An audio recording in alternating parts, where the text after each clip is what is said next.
Welcome back, my friends. Settle in and enjoy the stories.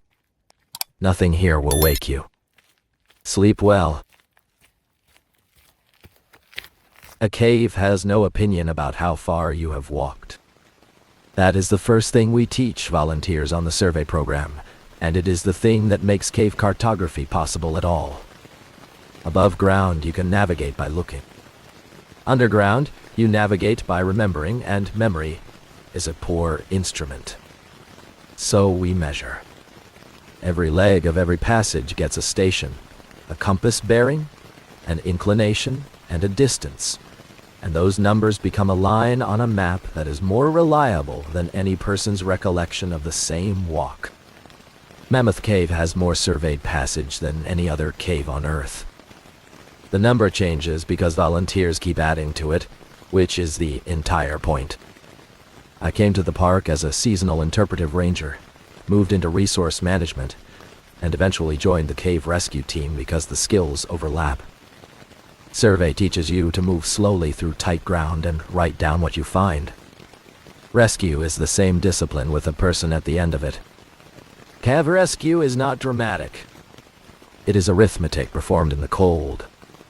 The cave sits near 54 degrees year-round, which sounds pleasant and is not, because a wet body loses heat to that air for as long as it stays there.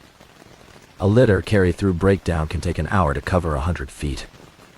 A team of 40 people can spend a full day moving one patient a distance. A healthy caver would cover in 20 minutes. Every plan begins with a number.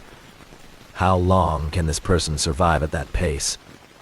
The Q14 incident began with a survey trip that returned one person short, died. Elias Ward was an experienced volunteer surveyor, 16 years on the project, the kind of person who writes legible station data on wet paper with cold hands. His team of 3 had a permit for a lead off the far end of a passage we called Verrill Crawl, an internal name that does not appear on any visitor map. It. The lead had been noted decades earlier and never pushed, because reaching it required 4 hours of approach, and the last hour was a crawl that most people declined twice. His 2 partners came out on schedule. Elias did not. They had split at the last junction by agreement, which is permitted for experienced surveyors on short leads. He's going to shoot a few stations into the new passage and follow them out. His partners waited 90 minutes past the agreed time, then exited to report, which was the correct decision. Going deeper alone to search would have converted one missing caver into 3. We initiated at 4 in the morning. Marisol Duarte led the field team. She had run cave rescues in Kentucky and Tennessee for over 20 years, and had the specific gift of appearing unhurried while doing everything quickly. Theo Bright carried medical. Ran Okafor handled rope and rigging, though we expected little vertical work. Dov Levine came as cartographer. He had processed the Q survey data for the last decade, and knew that section of cave better than the people who had walked it.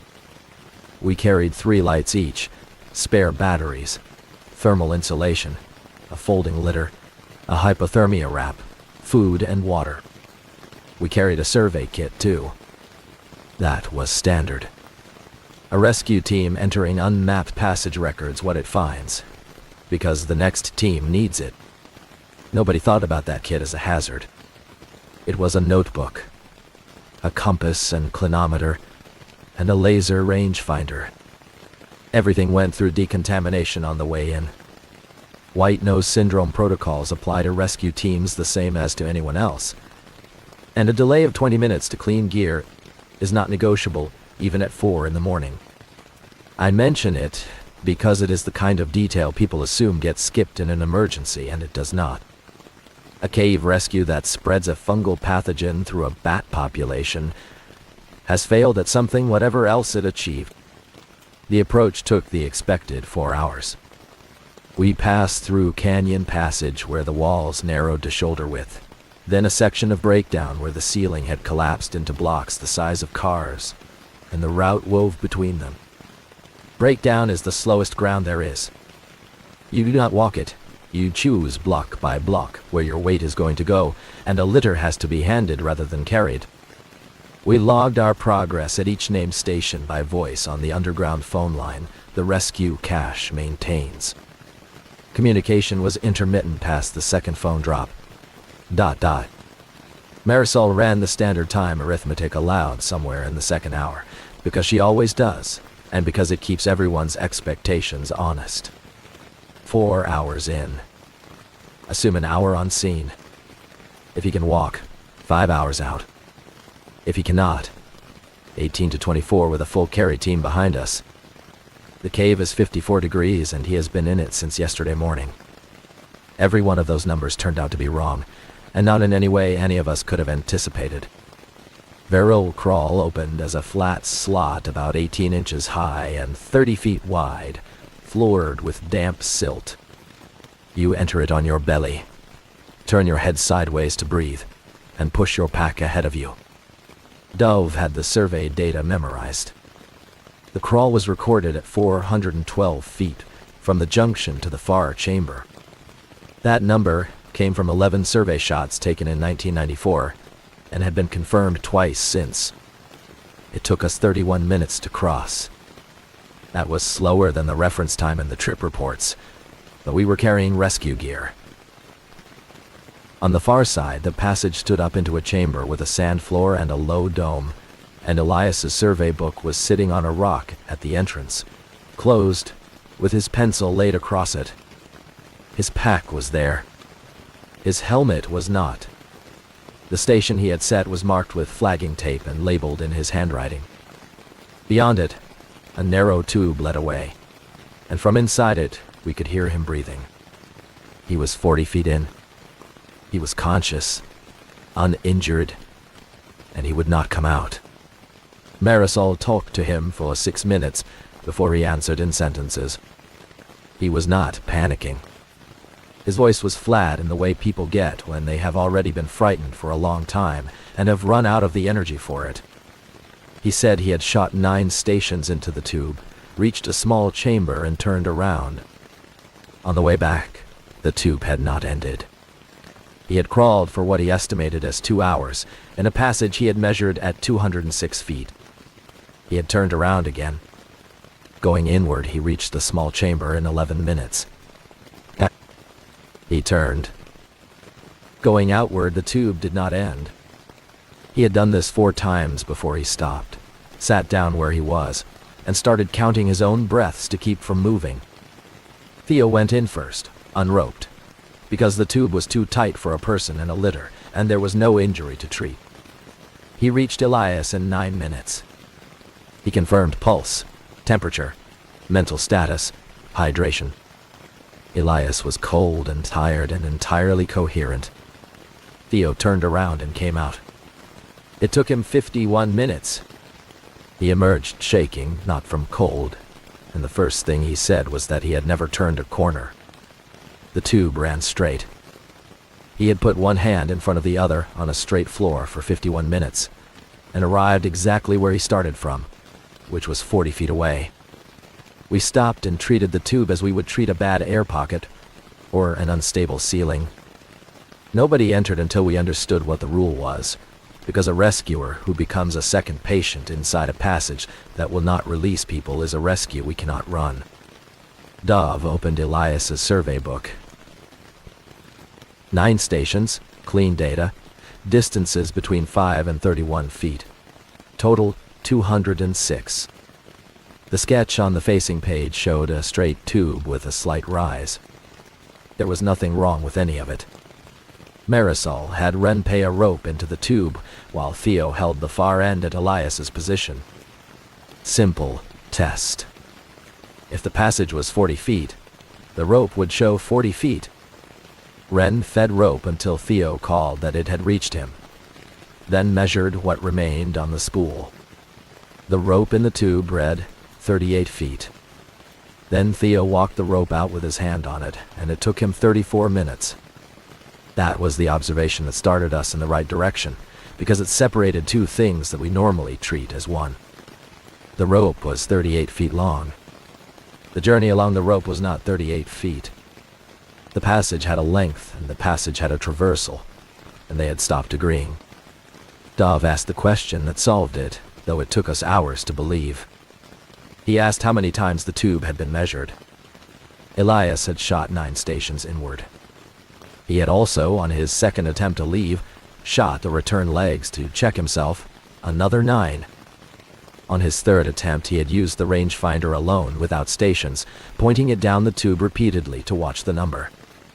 He estimated 40 or 50 readings. Theo had entered without measuring anything and had come out in 51 minutes. But he had entered carrying the rangefinder in a chest pocket, switched on, because we had asked him to record the distance to Elias when he arrived. He had taken 1 reading. Ren had measured the rope on the spool. We built the rule out of 4 observations, and then spent 2 hours trying to break it. Every dark thing about that tube behaved consistently with one statement. The passage lengthened on the way out in proportion to the total number of times its length had been fixed to a standard. Wow. Not observed. Not walked. Fixed. A laser shot fixed it. A tape fixed it. A survey station recorded in a book fixed it. Reading the number aloud from the book fixed it again, which we learned when Dov read the station data out, and Theo's next crossing was 19 minutes longer than his previous one. Things that did not count, looking down the tube, shouting into it, feeling along the wall, estimating, guessing badly, photographing it without a scale and frame, counting the number of ribs in the ceiling, which Ren tried, because a count of objects is not a distance. Things that counted, the rangefinder, worst by a wide margin. The compass and clinometer as a pair, because they were used to produce a shot. The knotted rope, once we read the markings printed on its sheath every meter. Ren's pace counting. The moment she converted paces into feet. I want to be careful here, because it would be easy to make this sound like the cave was punishing curiosity. It was not doing anything that felt like intent. It behaved like a ledger. Measurements went in, distance came out, and the exchange rate was consistent enough that Dov could estimate it within about 10% by the 3rd hour. Roughly 11 feet of return passage per fixed measurement. There was a question underneath all of this that we had to answer before we could plan anything. And Marisol put it in the plainest possible terms. Was the debt attached to the person who made the measurement, or to the passage? If it belonged to the person, then a clean rescuer could walk in and out freely, and the problem was Elias alone. If it belonged to the passage, then every one of us inherited everything that had ever been recorded about that tube. And the problem was all of us. Theo's second crossing settled it, and it settled it the wrong way. He had taken exactly 1 reading on his first trip. If the debt were personal, his second crossing should have cost him 1 measurement's worth. 11 feet, 30 extra seconds. It cost him 19 minutes, and the 19 minutes appeared after Dov read the station data aloud in the outer chamber, which Theo had not heard because he was already inside. Somebody else's act of reading had lengthened Theo's crawl while he was in it. The ledger belonged to the tube. Everyone who entered it paid the full balance. That reframed the entire situation. We were not extracting a man from a passage that had turned against him. We were 5 people standing at the mouth of something that would charge each of us the same toll, and the toll went up every time anyone touched a number. Ren asked whether the balance could be reduced, whether there was any act that removed a determination rather than adding one. We spent 40 minutes on that question and produced nothing. Erasing a page in the survey book did nothing. Deleting a stored reading from the rangefinder did nothing, which we discovered by clearing its memory and sending Theo in for a short controlled trip that took the same time as before. Whatever the ledger was written on, it was not written on our equipment. The only variable we could control was whether the number went up. Elias had, by his own count, produced something over 70. That put his return journey at more than 800 feet, through a tube he could see the end of. At crawling speed and cold, on his stomach exhausted, that was survivable but not indefinitely repeatable. He had attempted it 4 times. Each attempt had added his own new readings to the ledger. He had been making it worse by trying to leave. The immediate medical situation was manageable, and getting less so. Elias had been in the cave for 19 hours, and in the tube for 11. 54 degrees against a body lying on wet silt removes heat continuously. He had eaten his food. He was rational, which mattered enormously, because the plan we were going to ask him to follow required someone rational. Theo went in a 3rd time with a hypothermia wrap, insulating pads, hot food, and a chemical heat source, and did not carry a single instrument. He also did not carry a watch. Marisol had raised that, and we did not know whether time counted, so we removed it. He was gone 1 hour and 6 minutes by our clocks. He reported that the crossing inward had felt normal, and the crossing outward had felt like about 40 minutes. The wrap and the food bought us time. It did not solve anything, because the ledger did not reset. Whatever Elias had spent was still owed. Marisol asked Dov whether the debt could be paid down. He said he did not know, and then he said something that turned out to matter more than anything else we established that night. He said the cave had not changed the order of anything. Every crossing in either direction passed the same features in the same sequence. The flake at the start, the wet patch, the 2 ribs, the constriction, the chamber.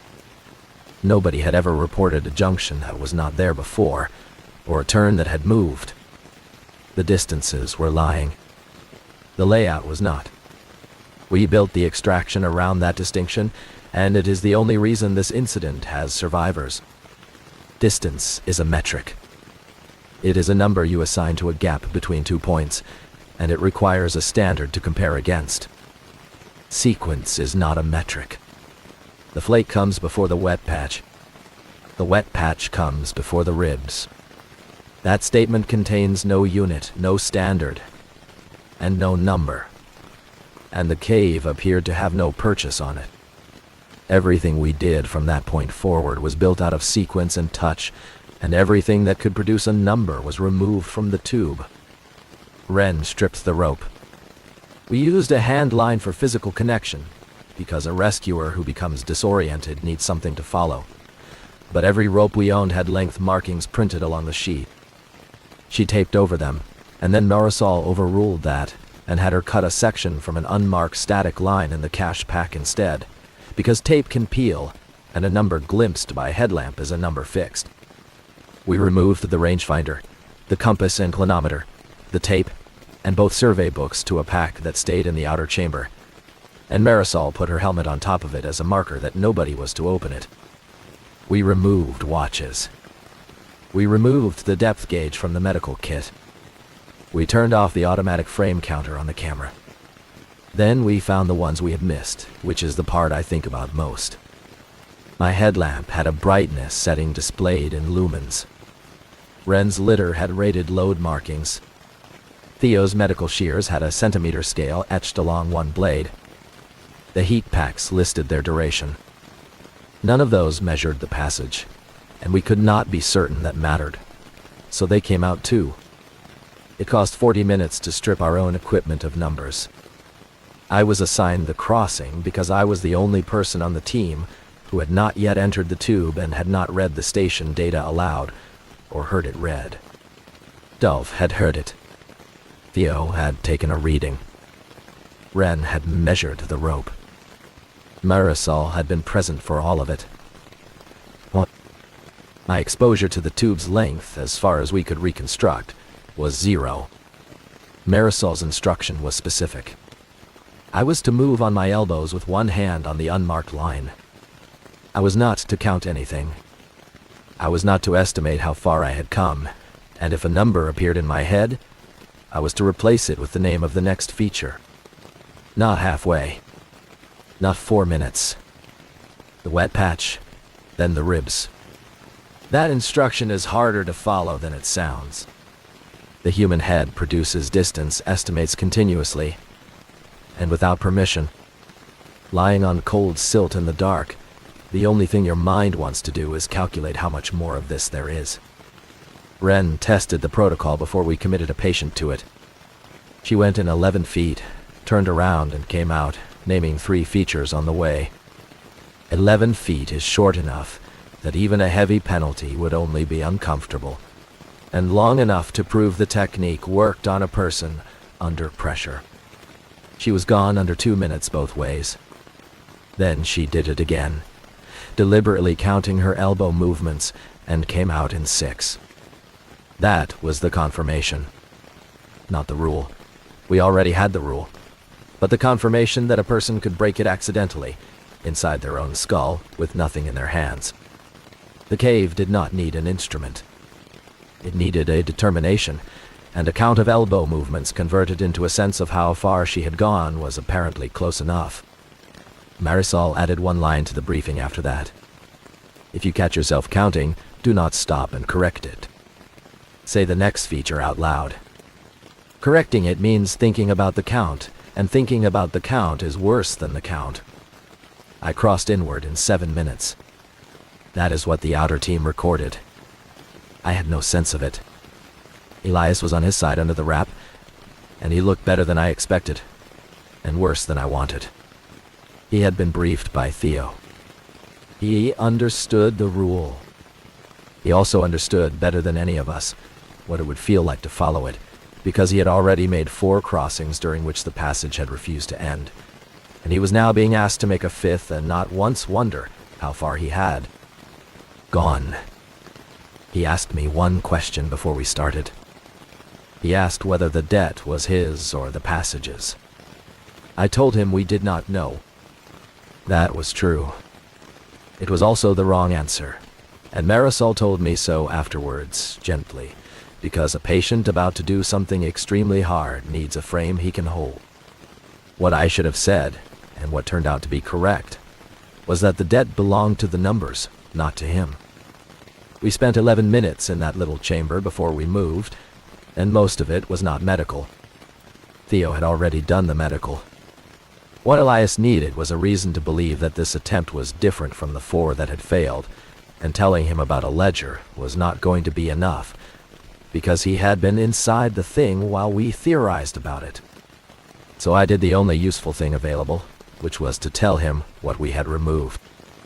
Not the theory. The inventory. The rangefinder is in a pack under Marisol's helmet. The compass is with it. Both survey books are with it. Nobody is wearing a watch. The rope you are going to hold has no markings printed on it, because Ren cut it off a spool in the cache. My headlamp has been swapped for one without a display. Theo's shears are in the outer chamber because they have a scale on the blade. He listened to the whole list. Then he said the shears were a good catch, and something in his shoulders let go. And I understood that what he had needed was not reassurance, but evidence that somebody had thought about it as carefully as he would have. He asked to go first. Marisol had planned it the other way, with me leading and an Elias following my boots, on the reasoning that a rescuer should be between a patient and the unknown. Elias's argument was that he had crawled that tube 9 times and knew every inch of it by touch, and that if he was behind me, he would spend the entire crossing waiting to find out whether it was working. In front, he would be doing something. Marisol agreed over the phone line. It was the right call, and it was not obvious. We came out together. He went first with the line in his left hand. I followed close enough to touch his boot. We had agreed on a verbal protocol. He would name the next feature aloud before reaching it, and I would confirm when we passed it. Flake. Wet patch. Ribs. Constriction. We named 11 features. Some of them we had invented on the way in. A fossil crinoid in the ceiling, a place where the silt changed color. The naming was the whole technique. It gave the mind something to do that was not arithmetic. We came out in 9 minutes. Elias sat in the outer chamber with the wrap around him and did not speak for a while. Theo took his temperature and started him on warm fluids. Marisol got a message through to the surface at the second phone drop. Then Dov, who had been quiet, said that he wanted to check something, and before anyone could stop him, he lifted Marisol's helmet off the equipment pack, took out the rangefinder, and pointed it down the tube. The number came back at 206 feet. Elias's survey total. Not 40. Not 38. The tube now measured exactly what his survey book said it measured, and the reading had been taken from the outer chamber, where the tube was plainly visible and plainly short. Dov put the instrument down. Nobody said anything for several seconds. Then Ren said the thing we were all arriving at separately, which was that the ledger did not only apply inside the tube. We packed to leave and discovered the problem on the first crawl. Verrill crawl is 412 feet. 11 survey shots in 1994. Confirmed twice since. Dove had recited that number to us during the approach briefing, out loud. From memory, twice. He had recited it again in the outer chamber while explaining the survey history to Marisol. I had repeated it back to him. Ren had asked whether 412 was the crawl alone or included the junction, and Dov had confirmed the figure a fourth time. We had also crossed it once, inbound, in 31 minutes. We started out at just past 4 in the afternoon, 22 hours after Elias entered the cave. Marisol led. Elias was fourth, with Theo behind him.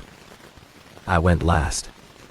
At what should have been the halfway point, Marisol stopped the line and passed a message back by touch on the ankle, which was the protocol we had adopted because voice does not carry well in a flat crawl, and because we were now avoiding anything that resembled a report. The message was one word. Continue. We continued for 2 hours and 40 minutes. The crawl did not change character. There were no new turns. We passed the same low dome, the same seam of chert, the same place where a previous survey team had left a fluorescent marker. We passed each of them exactly once in order. The order held.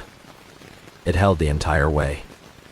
That was the only thing keeping 5 people moving, and Marisol used it deliberately.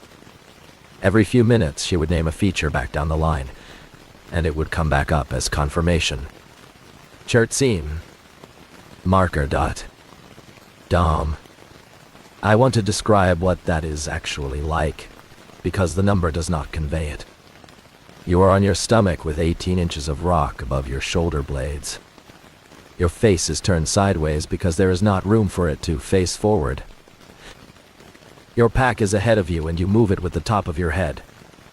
Progress happens through the elbows and the toes of your boots, 6 inches at a time, and there is silt in your mouth that you cannot spit out because you cannot turn your head far enough. Now do that for 160 minutes with no way to know how much is left, in a passage that you were told was 31 minutes long. 2 things went wrong in that crawl, and both of them were people, not the cave. At roughly the 90-minute mark, Elias stopped. Theo could not get past him, and I could not get past Theo. He was not injured, and he was not stuck. He had begun to believe that the crawl was doing to us what the tube had done to him, and that we were going to be in it permanently, and that belief had arrived with enough force to stop his arms. Theo talked to the soles of his boots for 4 minutes. He did not argue with him. He named the features they had already passed, in order, backwards, and then forwards again, and then asked Elias to name the next one. Elias said the dome. 90 seconds later, they passed the dome. The second thing was me. Somewhere past 2 hours I caught myself doing arithmetic. 31 minutes inbound, 2 hours and change outbound. So the multiplier is about 4. So if the crawl is 400 feet, then we have about. And I stopped it the way Marisol had. Said to by saying a feature name out loud into the silt where nobody could hear it. I have no way of knowing whether that saved anybody 20 minutes. I said it anyway, and I have said it in every tight passage I have entered since. The det on Verrill Crawl was smaller than the tubes, because we had fixed its length far fewer times. It was not small. We came out of the crawl at 7 in the evening into the sand-floored chamber on the near side, and Theo went immediately to Elias, who was hypothermic in a way he had not been an hour before. 2 hours and 40 minutes flat on cold, wet silt had taken more from him than the 11 hours in the tube, because in the tube he had been able to sit up and had been wrapped. That is the moment the incident stopped being strange and became an ordinary cave rescue with a bad clock. Everything after that point was managed with the standard tools: insulate, feed, monitor, move, and do not let the patient's core temperature go where it wants to go. We had a second problem, and Marisol named it while Theo worked. The route to the surface crossed 9 more named sections. All of them appeared in the survey database. All of them had lengths. Some of those lengths were in the trip report Dov had reviewed on the drive-in, and some were in the printed route card Marisol carried in her chest pocket, which listed every leg in its distance, because that is how you plan a carry. She took the card out, and Ren stopped her before she could read it, and Marisol looked at the card for a moment and then folded it without opening it, and put it into the equipment pack. She said out loud that she had memorized it in March. That was the worst news of the night. Not because memory counted, we had no evidence either way, but because we could no longer be sure what any of us was carrying. Dov had processed a decade of survey data for that section of cave. He had held those numbers in his head professionally for 10 years. If recall counted the way recitation did, he was the most dangerous object in the party. We could not test it. Testing would have required measuring something. Marisol made the call that got us out. She reorganized the order of travel so that the people with the most exposure to the numbers traveled last, and she put the least exposed person in front. That was me again, and it was not courage, it was record-keeping. Then she did something I have thought about often since. She had each of us say aloud once that we did not know how far it was to the entrance. Not as a ritual, as a correction. She wanted the last thing any of us had asserted about distance to be an admission that we did not have one. Whether that mattered is unknowable. What I can report is that we crossed the breakdown section, which the survey lists at just under 2,000 feet, in an hour and 50 minutes. Slow for a healthy team. Not impossible. Not 2 hours and 40 minutes for 400 feet. At the canyon passage after it went normally. We reached the second phone drop at 10 past 11 at night, and the surface team told us they had been trying to reach us for 6 hours, and that the entrance team had sent 2 people in at the 4-hour mark to look for us. Those 2 had not come out either. Their names were Rome Petty and Junie Sharp, both experienced, both on the rescue roster, and they had entered by the standard route carrying a standard kit, which included a rangefinder, a survey book, and a printed route card with every leg length on it, because that is what a search team carries when it goes looking for an overdue party. They had gone in to find us.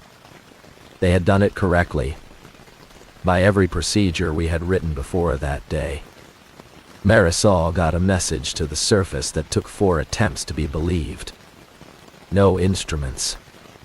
No route cards. No distances, spoken or written. Anyone entering was to carry nothing that produced a number, and anyone already inside was to stop reading anything. The surface incident commander did not accept it immediately. He was not being obstinate.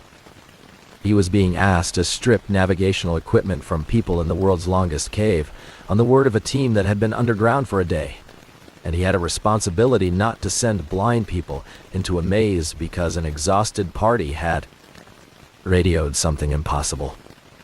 He asked for a repeat, then asked Theo to independently confirm as the medical officer, then asked Marisol for her incident command number. Then he did it. That is worth saying plainly. He accepted a procedure he had no reason to believe from people he could not see, because the alternative was doing nothing, and the delay cost 18 minutes rather than 3 hours. We could not go back for Ron and Junie. Elias was hypothermic. Theo would not leave him. And a rescue team that abandons a patient to search for a second party is a team that produces 3 casualties. Marisol sent Ren and me forward to the entrance with the strict instruction to move fast, carry nothing, and report. We did that.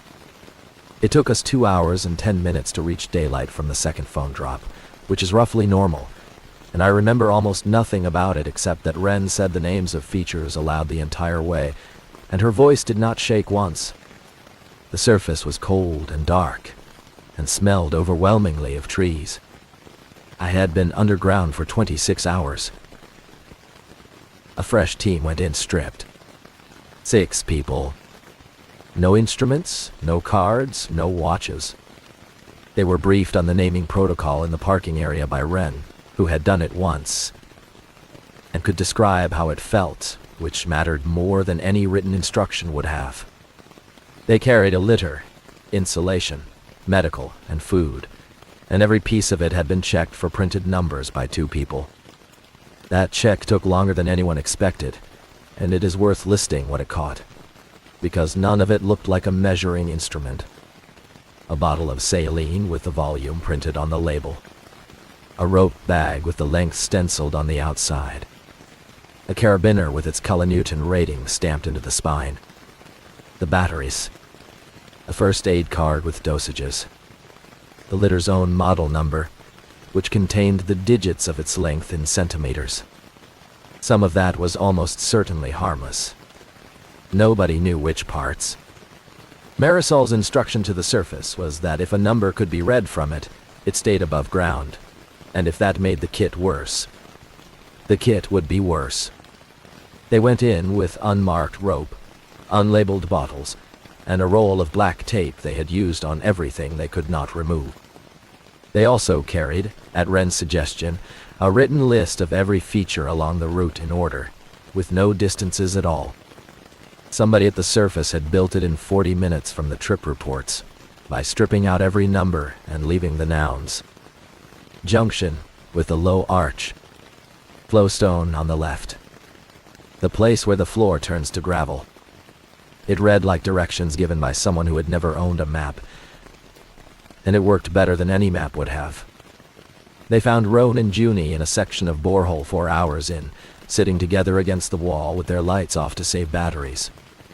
They had realized something was wrong when a 200-foot leg took 40 minutes, and Junie, who I will always credit for this, had made the decision to stop moving and wait rather than push forward, on the grounds that whatever was happening was getting worse with effort, and that a stationary person is easier to find. She was right for a reason she did not know. They had stopped adding to the ledger. Their extraction took 9 hours. Not because of the anomaly, which behaved exactly as the rule predicted once the fresh team stripped down and applied the naming protocol, but because Ron had a knee that had been damaged in the initial fast entry, and the borehole floor was uneven. It was an ordinary long carry through ordinary bad ground, and it was the most reassuring thing that happened all week. 41 people were underground at the peak of it. That is a normal number for a mammoth carry. A litter through breakdown needs 6 on the litter and another 6 leapfrogging ahead to position themselves on the blocks, and every one of those people has to be rotated out before they get cold enough to make mistakes. The chain ran from the borehole to the entrance in 5 segments, each with its own team led, each passing the litter forward and then walking back to receive it again. Not one of them carried a rangefinder. Not one of them carried a route card with a distance on it. 12 had been pulled from a training weekend 2 counties away and briefed in a car park at 2 in the morning by someone reading Ren's protocol off a phone, and every one of them followed it without arguing, in a cave where the standard equipment list had been in place for 30 years. I have thought about that more than about the tube. A rule that nobody understood, issued by exhausted people, accepted its scale by volunteers who had every reason to think it was nonsense. It held because cave rescue selects for people who can follow a procedure they do not personally believe in, on the grounds that the person who wrote it might know something they do not. That is the actual reason nobody died. Not the naming protocol. The willingness to use it. Elias came out at 9 the following morning under his own power for the last 200 yards, which he insisted on. His core temperature at the entrance was 94.1. He spent 3 days in hospital for hypothermia and dehydration, and a stress fracture in one elbow that he had not mentioned to anyone underground. Theo was treated for cold exposure. Ren had abrasions from the crawl that became infected and required antibiotics. Dove had nothing physically wrong with him and did not sleep properly for 2 months. I lost sensation in 3 fingertips for about 6 weeks, from pressure on the ulnar nerve during 11 hours of elbow crawling. It came back. Nobody died. I want that on the record before the rest of it, because everything in Part 6 is unresolved, and I do not want the unresolved parts to overwrite the outcome. 5 people went into a passage that lengthened when they tried to leave. 2 more went in after them, and all 7 came out, because a team of tired people worked out a rule in a cold chamber, and then followed it with more discipline than they allowed it. Situation seemed to deserve. The cave gave back exactly what the ledger said it would. It never gave back more. It never moved a junction. It never took anyone. That is not comfort, exactly. But it is not nothing. The park closed Q14 and Verrill Crawl within the week under an unstable passage order, which was accurate enough. The tube beyond Elias's last station has never been entered again. The investigation ran for 8 months and produced a document I have read more times than is good for me. Its operative phrase is direction-dependent traversal anomaly with apparent dependence on prior metric determination, which is precise and tells you nothing about what it was like. The physical evidence was strong, because rescue teams document obsessively. We had helmet camera footage with embedded timestamps, phone line logs from the surface, the handwritten incident timeline, and Elias's survey book. The times were not in dispute. 7 people had crossed 38 feet of rope in durations ranging from 7 minutes to 51, in the same direction, on the same day, with no change in the passage. Instrumented tests were run remotely, from the outer chamber, with no personnel entering the tube. A tracked platform on a cable was sent in and out, carrying a rangefinder that could be enabled or disabled from outside. With the instrument off, the platform's inbound and outbound runs took the same time within 2%. With the instrument taking 1 reading per second on the inbound run, the outbound run took 11 times as long, and the cable spool paid out and recovered the same 38 feet in both directions. The cable length never changed. Only the traversal did. They varied the instrument type. A laser rangefinder produced the largest effect per reading. A tape measure drawn along the floor by the platform produced a comparable effect. A camera photographing the passage produced nothing until a ruler was placed in frame, at which point every subsequent frame counted.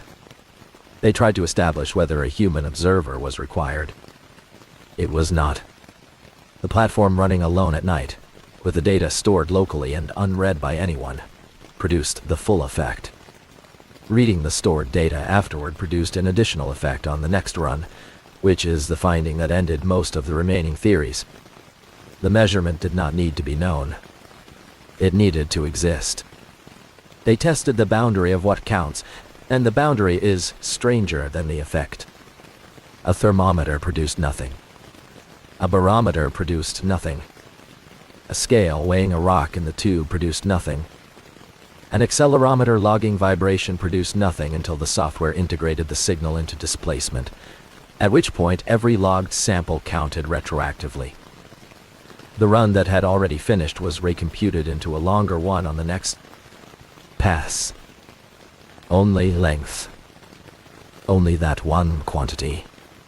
Everything else in physics was free. They also confirmed in the least ambiguous way available that the sequence of the passage is untouchable.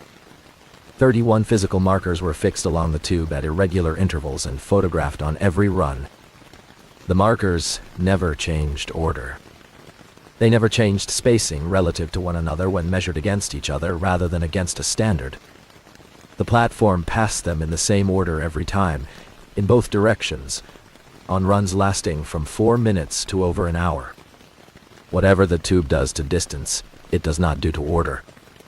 That is the only stable thing anyone found, and it is the thing that got 7 people out.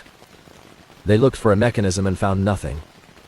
The rock is Mississippian limestone, ordinary for the region.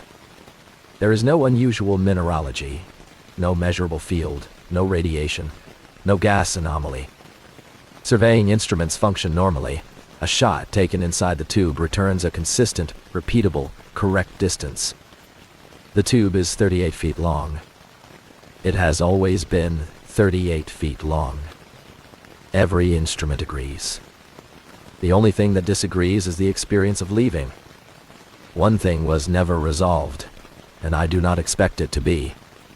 The exchange rate was stable at roughly 11 feet per determination for our incident and for the first 2 months of testing. It has drifted since. The most recent figure in the appendix is 19. The closure held for 11 months. Then the survey office ran a scheduled reprocessing of the Q-series data. This is routine. The cave survey has been accumulating since the 1950s in several notations and coordinate systems, and every few years the whole dataset gets recomputed into current standards, so the map remains internally consistent. It is a batch job. It runs overnight on a machine in an office building 40 miles from the entrance. It touches every measured length in the section, in the Q-series alone. A little over 11,000 shots. The job completed at 3:40 in the morning. At 5:15, a maintenance technician on the historic tour route reported that a stretch of walkway between 2 lighting circuits had taken him longer to walk out than in. He had no injury, no confusion, and had been doing that walk for 9 years. He estimated the difference at 4 or 5 minutes over a section that takes about 2. That section is not in the Q-series.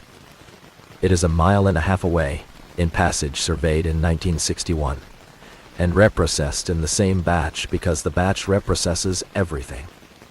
The park suspended the reprocessing schedule indefinitely. The Q-series output was never merged into the master map. No, it's true to you. The 1961 data was rolled back to its previous state, which took 9 minutes and did not help. The historic route stayed open. It had to. 400,000 people a year walk it, and closing the developed cave requires evidence that 4 or 5 minutes of one technician's morning does not provide. Nothing has been reported since, and I have walked that section myself perhaps 60 times without incident. I still work rescue. Our procedures changed in ways that read, to anyone who does not know why, as bizarre. Route cards for the deep sections list features in order and no distances. The laser rangefinders live in a locked cabinet and require a written justification. Every new caver on the roster learns the naming protocol before they learn anything else, and they are told it is for disorientation, which is not a lie. We still survey. That is not a contradiction. A cave that nobody measures is a cave that nobody can be rescued from. And the ledger only came due on the way out of one specific tube, and later on one stretch of walkway, and never anywhere else in 400 miles. What I cannot stop turning over is the size of the number. 426 miles of surveyed passage. Something over 190,000 individual shots recorded since the survey began. Each one a length fixed to a standard by a person with a compass and a light. Most of them entered, checked, recited, and printed. Every one of them is a determination that has already been made. Every one of them sits in a file. The cave has never asked for any of it back. I think about that when I am underground and the passage ahead is the ordinary length it has always been. 900 feet of borehole, surveyed in 1974, walked 10,000 times since, exactly as long today as it was yesterday. The ledger is not overdue. Nothing is wrong. It has simply never been called. At Acadia, the ocean can rise and fall by more than the height of a room. Visitors see the water retreat and assume the exposed shore belongs to them. It does not. The rocks are borrowed ground, returned to the Atlantic twice each day. Every coastal ranger learns to measure time by wet stone, rockweed, and the nearest root above the rack line.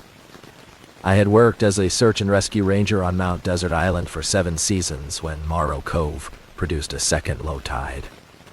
The cove lay beyond a restricted research trail on the quieter side of the park. Its granite shelves held tide pools used for long-term surveys.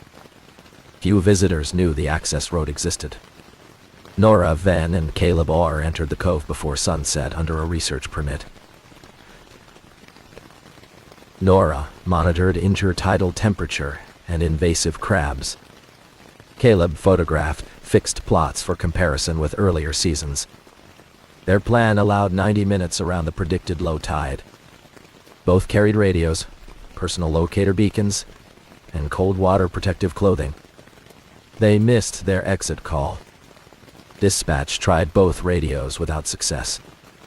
Nora's beacon remained stationary below the normal low water line.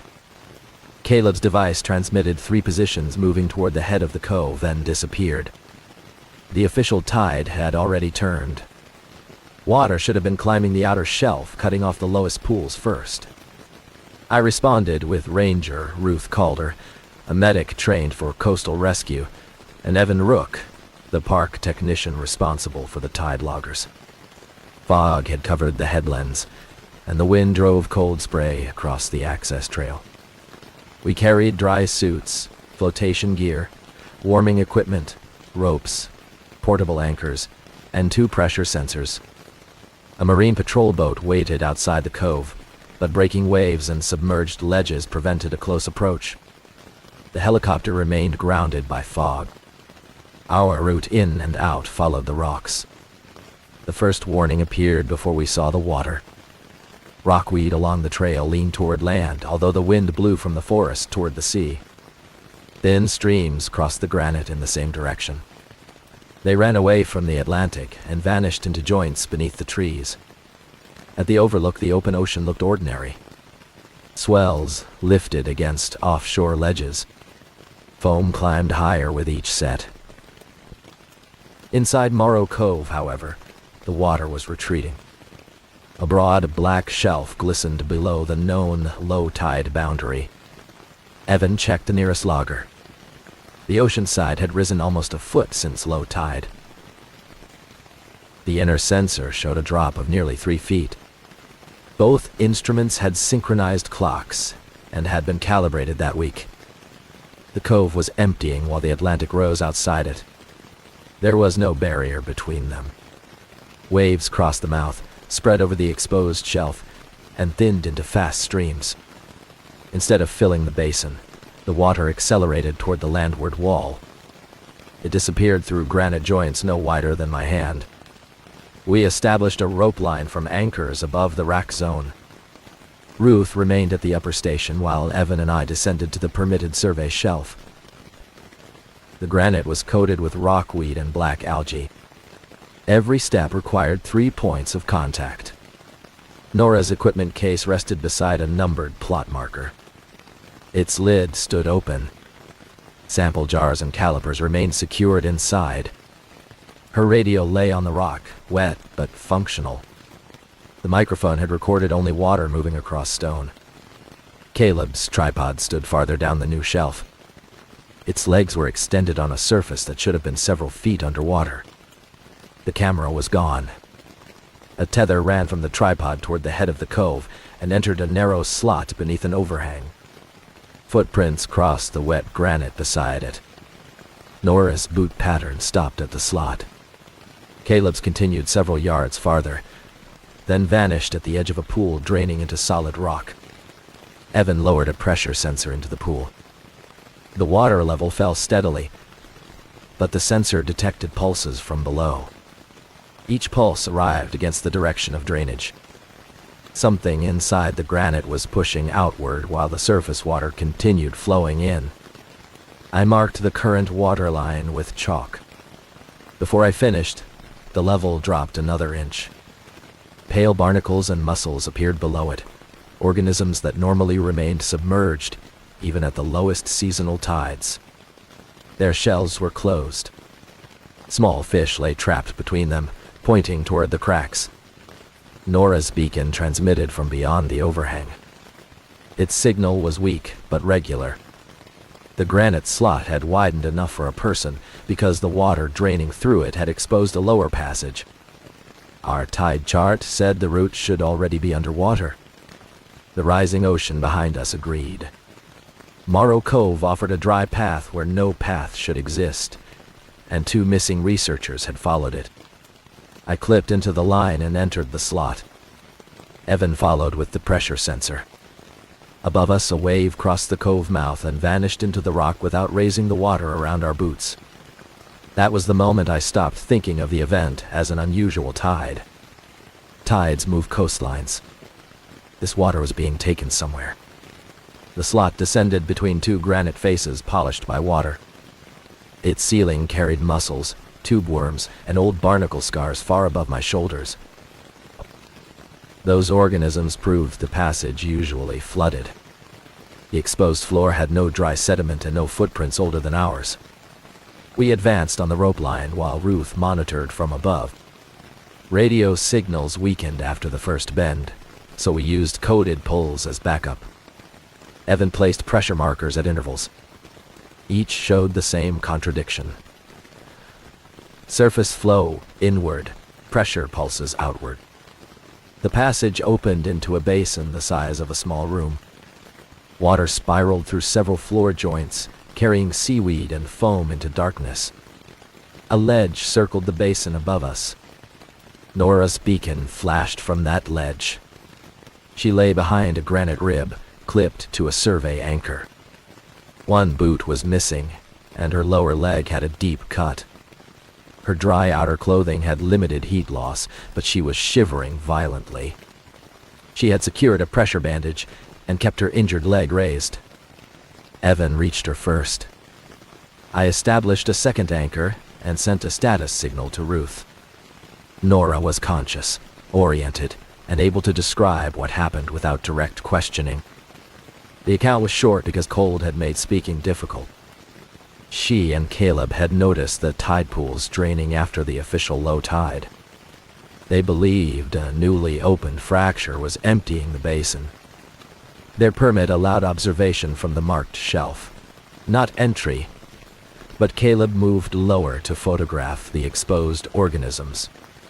The granite slot appeared as the water fell. Caleb saw old survey hardware inside and assumed it belonged to an earlier project. Nora followed to stop him.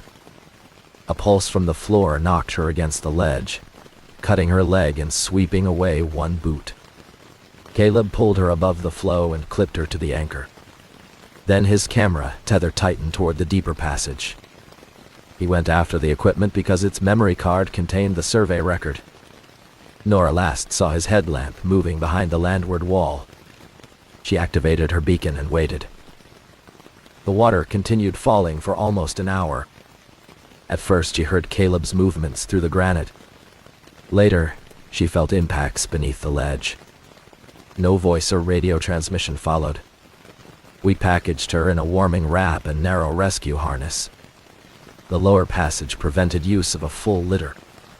Ruth began preparing a haul system outside the slot. Evan reviewed the pressure data before we moved. The outward pulses had grown stronger and farther apart. Between them, the basin drained more quickly.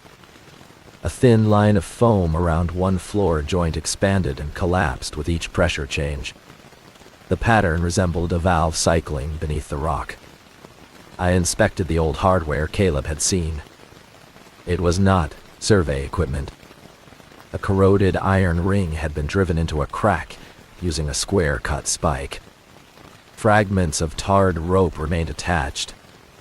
Modern park projects had never used either material. Another ring appeared on the opposite wall.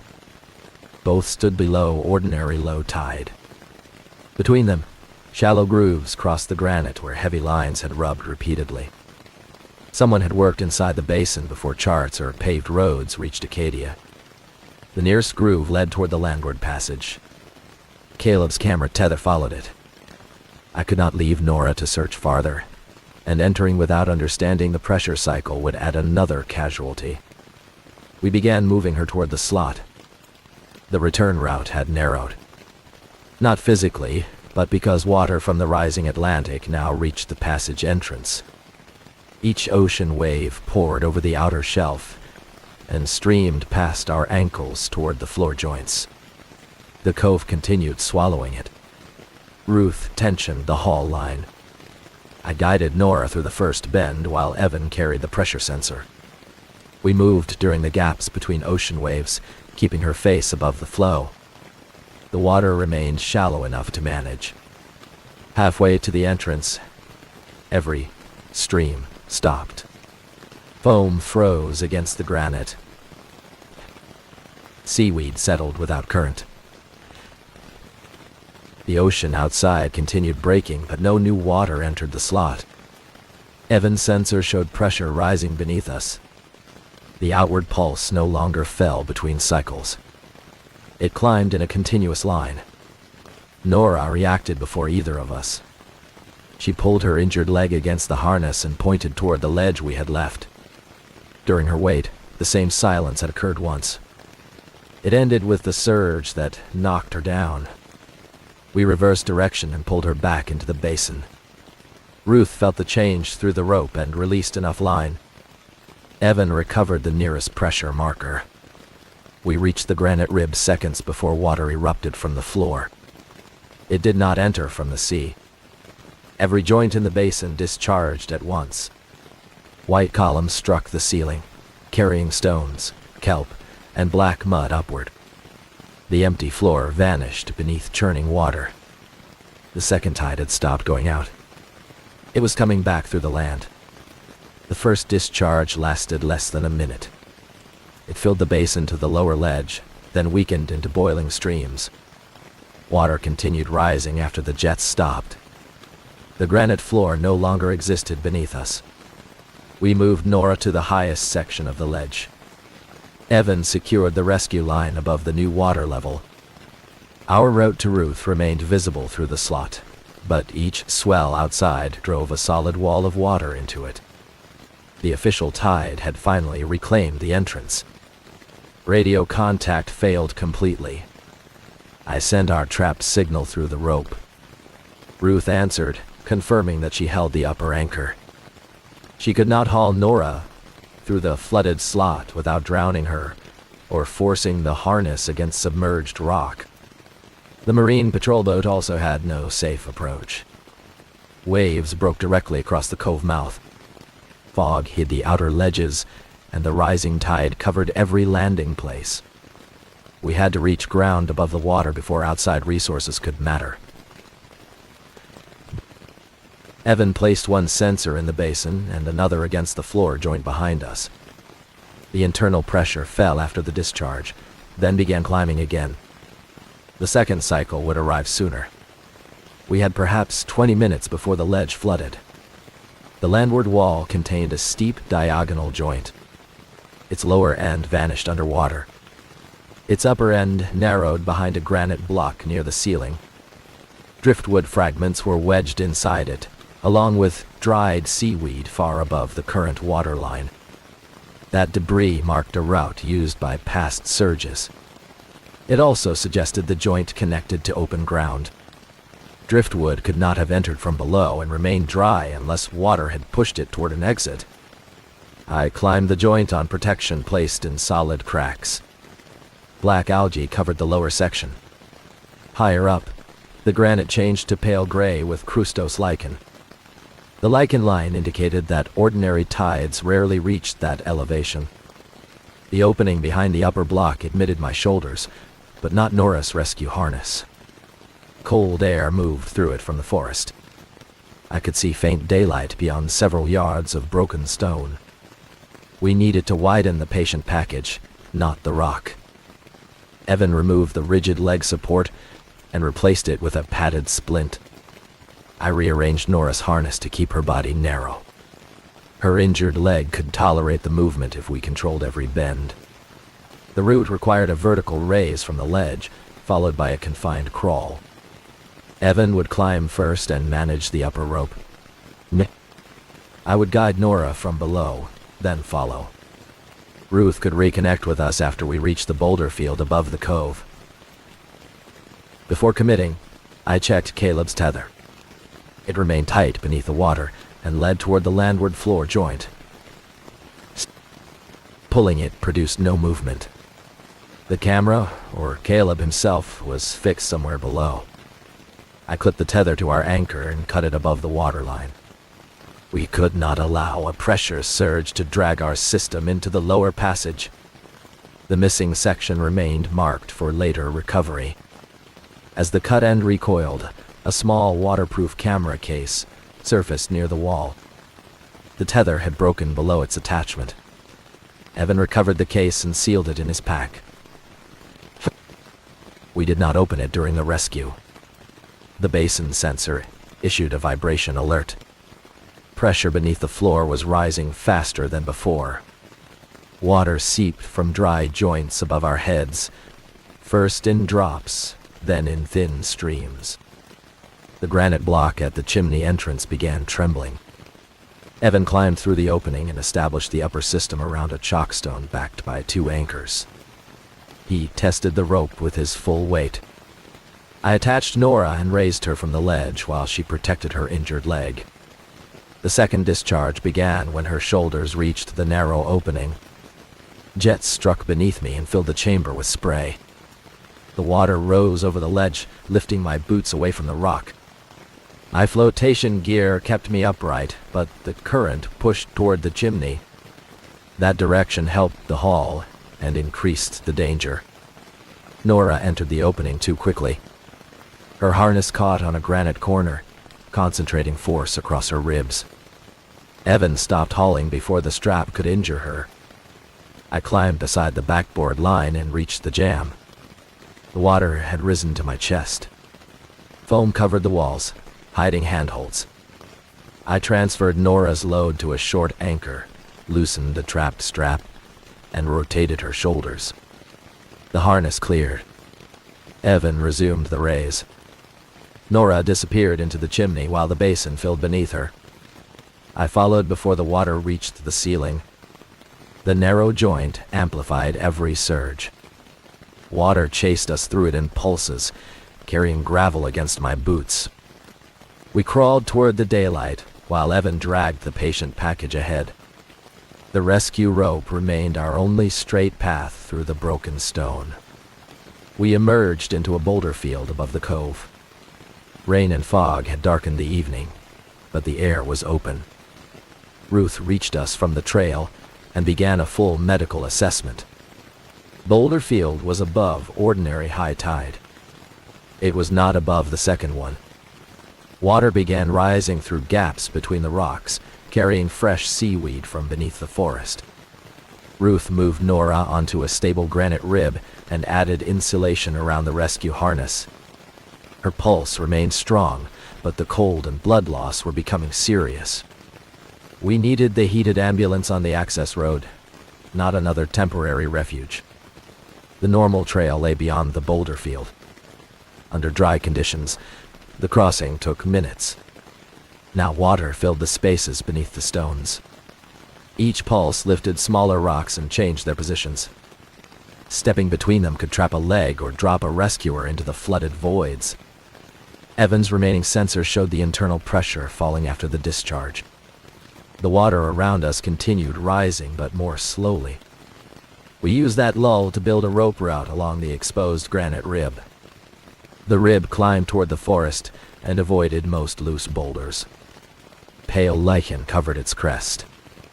Dark seaweed appeared along both sides at heights far above the official tide line. The pattern showed that previous internal surges had followed the same channel. We placed anchors only in the crest. Ruth managed Nora's harness from above, while Evan and I guided from below. The system kept her body clear of cracks and allowed controlled movement over the steepest sections. Halfway across, I found another iron ring driven into the granite. It matched the hardware in the basin. A length of tarred rope lay protected beneath a stone. The rope continued toward the forest, following the highest part of the rib. Whoever installed it had known the route. The old line avoided every hollow now filling with water. We did not trust its strength, but we followed its direction and placed modern protection beside it. The pressure sensor began climbing again. Evan marked the first warning by tapping the rope. We stopped on separate anchors and raised Nora above the surrounding gaps. Water below us withdrew several inches, exposing moving foam. The retreat was not safety. It meant the fractures were drawing water inward before another release. We tightened every connection and waited. The next discharge arrived from beneath the boulder field. Go. Stones jumped against one another. A column of water lifted a block the size of a table, rotated it, and dropped it into our earlier path. The impact severed the old tarred rope. Our modern line held because it remained on the granite crest. Ruth protected Nora behind a high point. Evan lost one foothold and swung into a gap, but his tether caught him above the water. I hauled him back onto the rib. His dry suit had torn at the knee, though the inner layer remained intact. The pressure sensor was gone. From that point forward, we would have to read the water directly. The surge left 3 reliable signs. Air bubbles appeared in the highest cracks first. Seaweed along the hollows lifted before the water. Foam at the edges withdrew toward the gaps, moments before each discharge. We advanced only when all 3 signs settled. The method was slower than electronic warning, but it required no battery and could not be swept away. Ranger work often returns to simple evidence when equipment fails. The granite rib ended beneath a wall of spruce roots and broken stone. The access road lay less than 50 yards beyond it. Between us and the road, water had opened a new channel through the forest floor. The channel ran parallel to the ocean instead of toward it. Black seawater moved between tree trunks, carrying mussel shells, eelgrass, and pieces of the old rope. Its depth increased with each pulse. We could not drag Nora through that current. The safest option was a traverse above it, anchored between large trees on stable ground. Ruth crossed first on a belayed line and established the FAR system. Evan attached Nora's harness to the traverse trolley. I controlled the lower tag line. We began moving her over the channel as fog reduced the forest to gray shapes. The water withdrew beneath her. Foam vanished into root cavities. Every piece of seaweed flattened against the mud. Another discharge was building, and we had no pressure sensor to tell us its size. Ruth hauled from the far bank. Nora reached the center of the traverse. The channel remained almost empty for several seconds, exposing smooth granite below the roots. Caleb's locator beacon lay on that granite.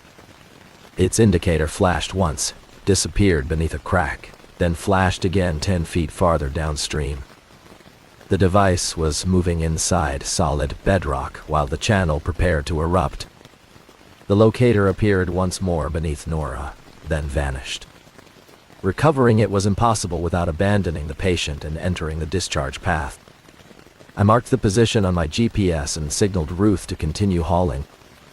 The first water struck as Nora reached the far bank. It rose through the channel in a dark wall, carrying gravel and branches.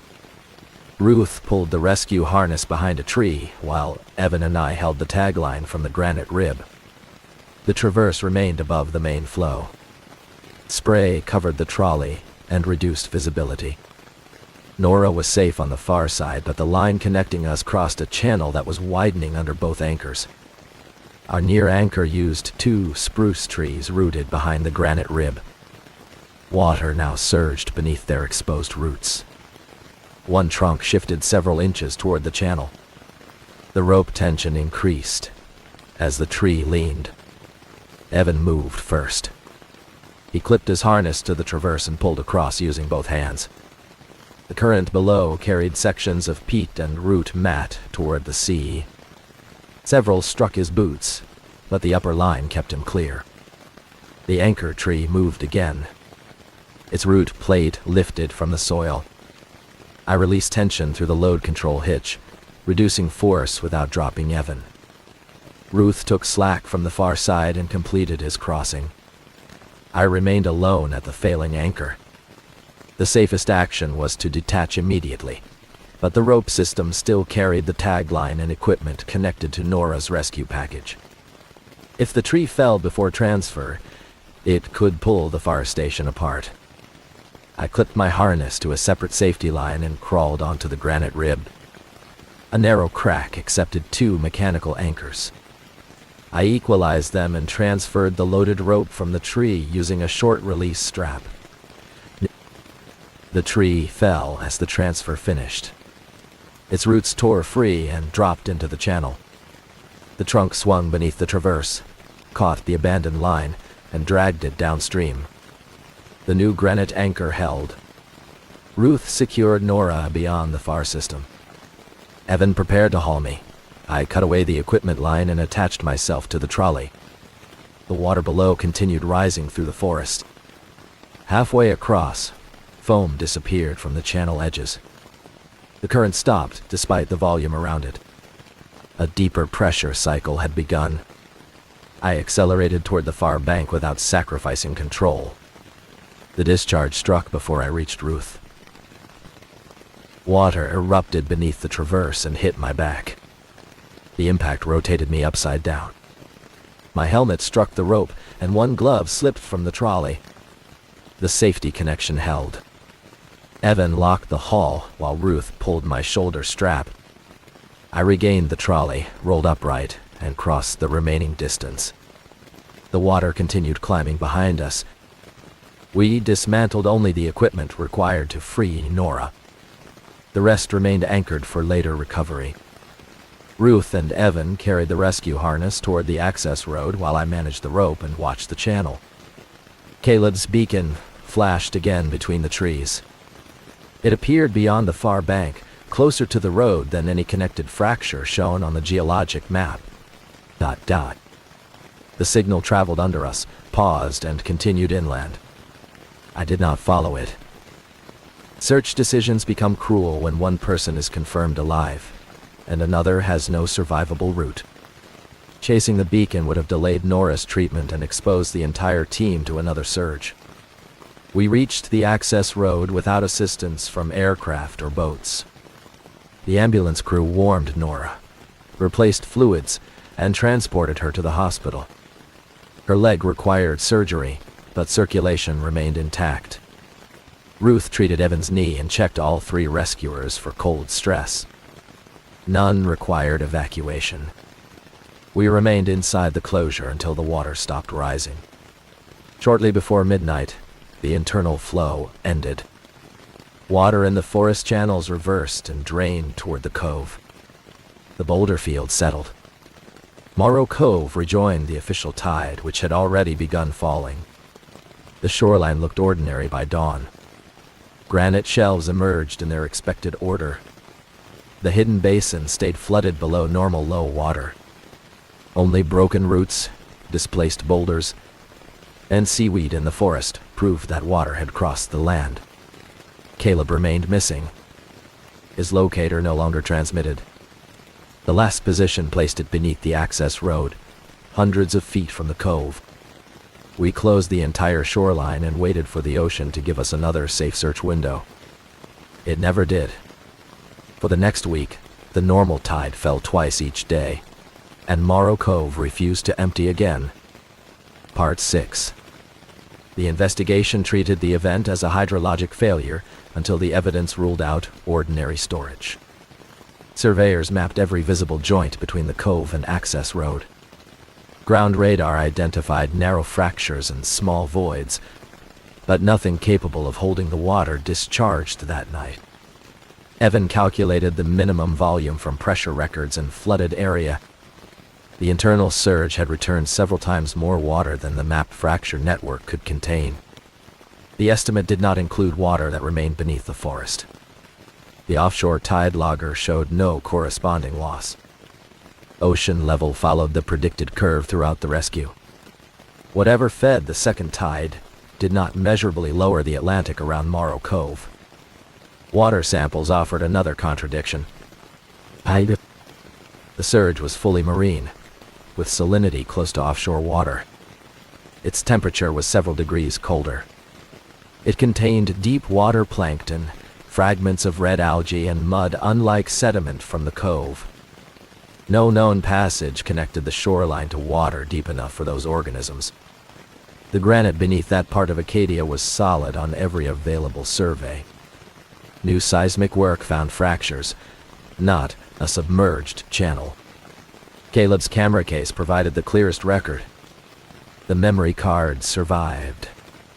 Its photographs showed Nora entering the basin, the iron rings, and the exposed lower passage. Timestamps matched the ranger station logs. The final sequence had been taken after Nora was injured. Caleb followed his camera tether into the landward opening. Each image showed wet granite, narrowing space, and water flowing away from him. The last clear photograph captured his locator beacon lying beside a floor crack. The next image was almost completely black. Metadata from the camera's pressure housing indicated a sudden descent. Its compass orientation remained level, but its recorded depth increased beyond the highest cliff above the cove. That reading should have required hundreds of feet of water. The camera was recovered near the ceiling of a basin that never became more than partially flooded during Caleb's entry. The final file was a short video. It showed the camera moving through darkness while water carried it. The lens passed old rope, iron hooks, glass floats, and pieces of timber. None had room to exist inside the mapped fractures. Near the end, Caleb's beacon flashed ahead of the camera. A gloved hand reached toward it. The video ended before the hand touched the device. Investigators could not confirm whether it belonged to Caleb, but the glove matched those issued with the research team's cold water gear. Nora reviewed the footage after leaving the hospital. She identified the glove and the tether attached to it. She could not explain how Caleb entered the water without passing her ledge or returning through the slot. The park installed remote sensors around the cove. No staff entered the lower basin. Cameras watched the shoreline, and pressure loggers monitored both the ocean and landward fractures. The closure remained in place. The second event occurred during a winter storm. Morrow Cove drained below charted low water, while the official tide rose. No rescuers were exposed. Instruments recorded the full cycle from a distance. Water disappeared through the same joints, then returned beneath the forest. The calculated volume was larger. The surge opened 2 new channels across the access road and carried 1 pressure logger inland. Caleb's locator beacon activated during that event. Its battery should have failed weeks earlier. The signal appeared beneath Morrow Cove, traveled under the forest, and stopped near a freshwater pond almost a mile away. Rangers searched the pond shoreline after the storm. They found no body, clothing, or equipment. The pond water remained fresh. A thin line of salt and crushed mussel shells circled its ice at the high water mark. The beacon moved again during the next spring tide. It returned toward the coast, but not toward Morrow Cove. Its final positions crossed beneath another headland several miles north. That cove emptied for the first time the following evening. The normal tide was rising. A remote camera recorded fish, kelp, and old timber sliding into newly exposed cracks. The park expanded monitoring enclosures without publishing Caleb's beacon track. Official notices warned of unstable rocks, cold water, changing tides, and dangerous surf. Every warning was true. None described water moving beneath solid granite. Nora eventually returned to research work away from the coast. Ruth transferred to another district. Evan still maintains the pressure network, but he no longer enters a tide pool after the predicted low point. I remain at Acadia. Before every coastal patrol, I check the official chart and the internal sensors. Most days, they agree. When they do not, we close the shore without waiting for an explanation. The Atlantic still rises and falls twice each day. Those tides belong to the moon and appear on every chart. The other tide has no schedule. It travels beneath the park, carrying things through spaces the granite does not contain. We have never recovered Caleb. His beacon transmitted once more last month from beneath a crowded overlook. The signal lasted 40 seconds, moving toward the cliff while the ocean below was coming in. That night, the tide went out twice. The Everglades looks motionless from a distance. Sawgrass fills the horizon, broken by open sloughs and dark tree islands. The water barely seems to move. In Shark River Slough, however, the entire landscape is organized by flow. Ridges, channels, and islands carry the direction south even when the current is too slow to see. I had worked as a backcountry ranger for 8 years when one island began traveling north. The first evidence came from a hydrology station that reported impossible coordinates. Its GPS unit moved 300 yards overnight, although the instrument was bolted to a platform on a hardwood hammock. Technicians assumed the receiver had failed. Tree islands do change, but they change through fire, storms, erosion, peat growth, and water levels. They do not cross a slough between satellite passes. The station belonged to a long-term study of peat and nutrient movement. 2 researchers, Elise Park and Gavin Rowe, had reached it by shallow draft airboat the previous afternoon. Their final check-in mentioned a damaged water gauge and an unusual current along the island's northern edge. Neither answered the morning call. Elise's emergency beacon transmitted from the station. Gavin's beacon appeared nearly half a mile farther north, then stopped. The airboat tracker moved with Elise for several hours before its antenna went offline. Dispatch assigned me to the search with Ranger Lark Jensen, a wilderness medic, and Dr. Sarah Wynn, a hydrologist familiar with Shark River Slough. We took a park airboat carrying medical equipment, ropes, a rescue litter, push poles, peat corers, and a small survey drone. Water depth averaged only a few feet along our route. That did not make travel simple. Limestone, submerged vegetation, and floating mats could damage a hull or block a channel. In the Everglades, deep and shallow water often looked identical until the boat stopped moving. The missing station had been installed on a long teardrop-shaped island aligned with the normal southward flow. Its hardwood head stood slightly higher than the surrounding marsh. A tail of sawgrass and peat extended downstream. Historical imagery showed the same shape for decades. The first drone flight found open water at the mapped coordinates. No platform, trees, or peat remained. A dark trough crossed the slough where the island should have been. Its edges were fresh and vertical, exposing black organic soil above pale limestone. We followed Elise's beacon north. Sawgrass along the trough bent in that direction, opposite the regional flow. Floating periphyton mats had been pushed into narrow ridges. Something broad had passed through without leaving a wake. The drone located the tree island almost a mile from its mapped position. It remained intact. Palms and hardwoods stood upright. The research platform rose above the canopy. From the air, the island looked rooted and permanent. Its orientation had reversed. The broad hardwood head pointed north, while the narrow peat tail trailed south. Water continued flowing around it toward Florida Bay. The island moved against that current by several inches each minute. We approached from the trailing edge. Syra dropped a biodegradable dye tablet into the water. The colored plume drifted south. The island passed north across it, confirming that wind and surface flow were not carrying the land. The missing airboat was wedged along the eastern edge. Its bow rested on peat while the stern remained in water. Sawgrass lay folded across the hull. The propeller cage was intact, but the engine cover had been removed. No people were visible. Elise's beacon continued transmitting near the station. Gavin's device remained silent. We secured our boat to the disabled airboat rather than the island and prepared to step ashore. The peat surface felt firm beneath broad rescue boards. Hardwood roots crossed the ground, holding dark soil together. Nothing vibrated or shifted under my weight. Only the GPS display proved that every tree around us was moving. We followed a marked path toward the station.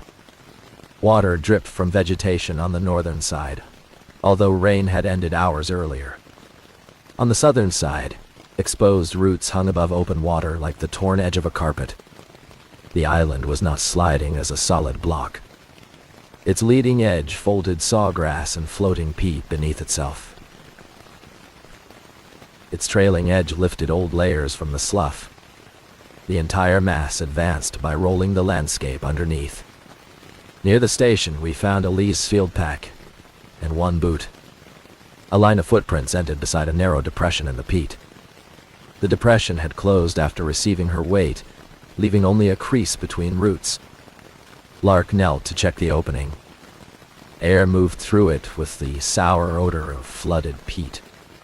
Elise's beacon flashed somewhere below our knees. The island had not carried the researchers away on its surface. It had folded them underneath.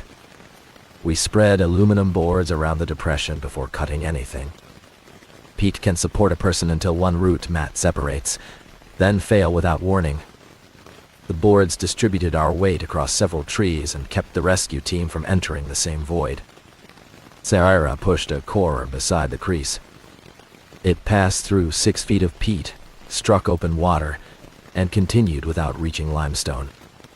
The island rested above a flooded cavity deeper than the surrounding slough.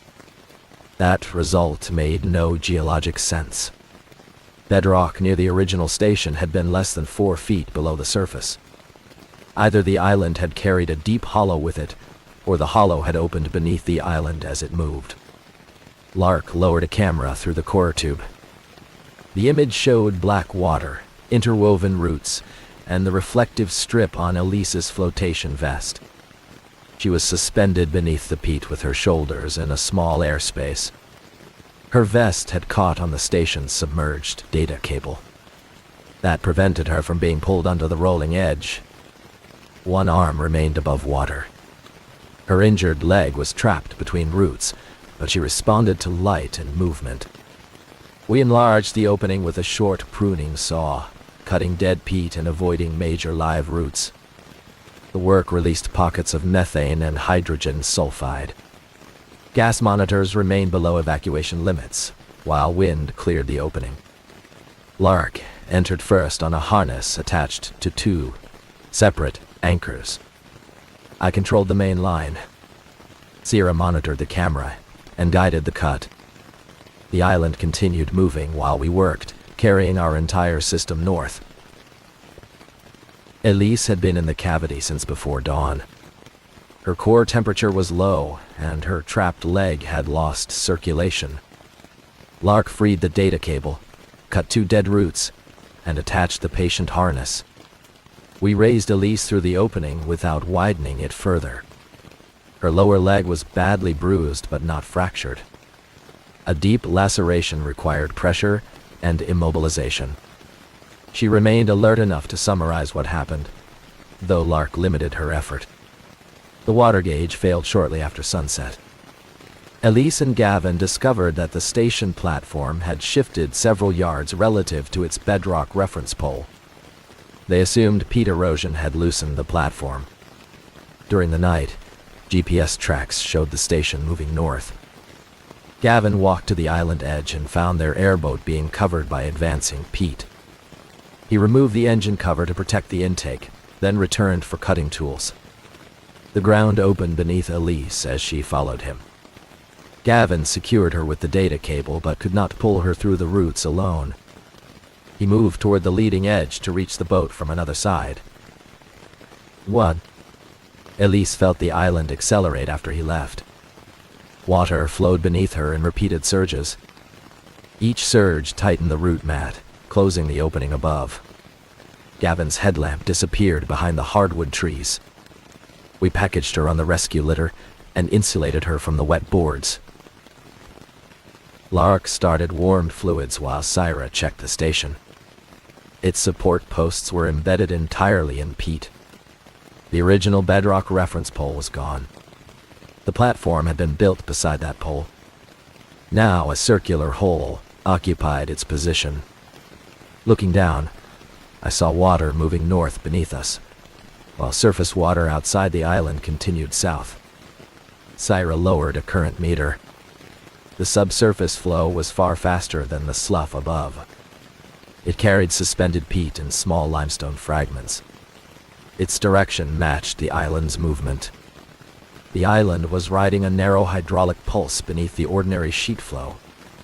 That could explain motion, but not the preserved trees, deep cavity, or rolling edges. A loose peat mat should have broken apart within yards. We began carrying Elise toward the boats. Along the path, I noticed objects embedded in the soil. A rusted cooking grate protruded beside a palm. Farther on, an aluminum survey tag marked a project discontinued decades earlier. Neither item belonged to this tree island. The old survey site had stood several miles south. Cultural resource records placed the cooking grate at an abandoned camp on another hammock. The moving island was not only folding sawgrass beneath itself. It had passed over other islands, removed pieces, and carried them forward inside its peat. Our boats came into view through the trees. The disabled airboat had disappeared beneath the leading edge except for its propeller cage. Our rescue boat remained tied to it, stern deep in open water. Before we reached the shoreline, Gavin's locator beacon activated. The signal came from beneath the northern hardwood head, directly in the path of the rolling peat. The coordinates advanced toward us at the same speed as the island. Lark remained with Elise near the boats. Syra and I followed the beacon toward the northern edge, carrying rescue boards, ropes, the camera, and 2 joined corer sections. The trees grew denser as the island narrowed ahead of us. The leading edge did not resemble a shoreline. Sawgrass bent beneath a low wall of peat and roots. Water rose in front of it, forming a slow bow wave. Behind the wall, new ground appeared as vegetation folded under the island. Gavin's beacon flashed below that wall. Its signal paused whenever the peat compressed, then advanced when the edge rolled forward. He was trapped inside the moving fold. We placed boards across the root mat and attached our harnesses to trees farther back. Those anchors moved with the island, but they protected us from local collapse. A separate floating line led to Lark at the trailing edge. The camera entered through a narrow water gap. At first, it showed sawgrass stems being dragged beneath the peat. Then Gavin's hand appeared, gripping a root. His face rested in an air pocket inches above the water. He wore his flotation vest and field helmet. One shoulder was twisted beneath him. Each forward roll reduced the airspace, forcing his head against the peat ceiling. When the edge lifted again, the pocket reopened. We could not pull him against the direction of the fold. Roots and sawgrass tightened around his legs during each compression. The only viable route was sideways, through a section where open, slough water reached the pocket. Syra used the corer to map peat thickness. The wall measured more than 8 feet at its center, and less than 3 near the eastern corner. We moved the camera toward that thinner section and found a continuous water passage. I entered from the side on a tether. The water was warm at the surface and cold beneath the peat.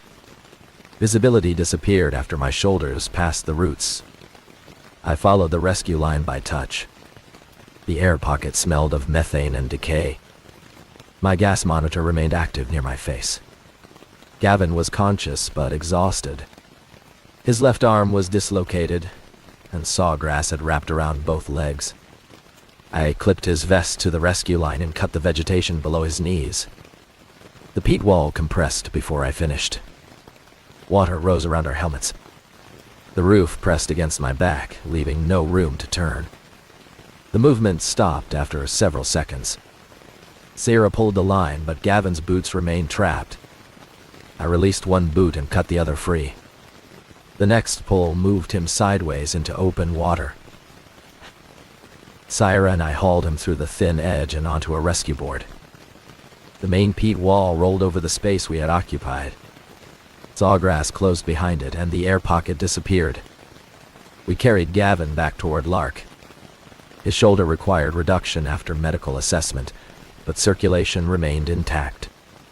Cold exposure and dehydration presented the greater immediate risk. Both researchers were alive. Our remaining problem was removing them from land that would not stay in one place. The trailing edge had moved beyond our original approach channel. Sawgrass filled the water behind it. The island's passage left a trough, but floating peat and broken stems closed that trough within minutes. Our rescue airboat was no longer free. The bow rested beneath a tongue of peat, and the stern had rotated against the disabled craft. Vegetation tangled around the rudders. Starting the propeller risked throwing debris into the cage and damaging the engine. Syra checked the drone position. The island had accelerated to nearly a walking pace. It was moving toward a dense sawgrass ridge where satellite images showed no navigable water. If the island reached that ridge, its leading edge would thicken. The boats might be buried completely. Carrying 2 injured patients across miles of flooded sawgrass was not possible. We needed to hold the boat against the moving island long enough to cut it free. A tree anchor would travel with the peat. A water anchor would drag through soft soil. We needed limestone. The original trough exposed pale bedrock in several places.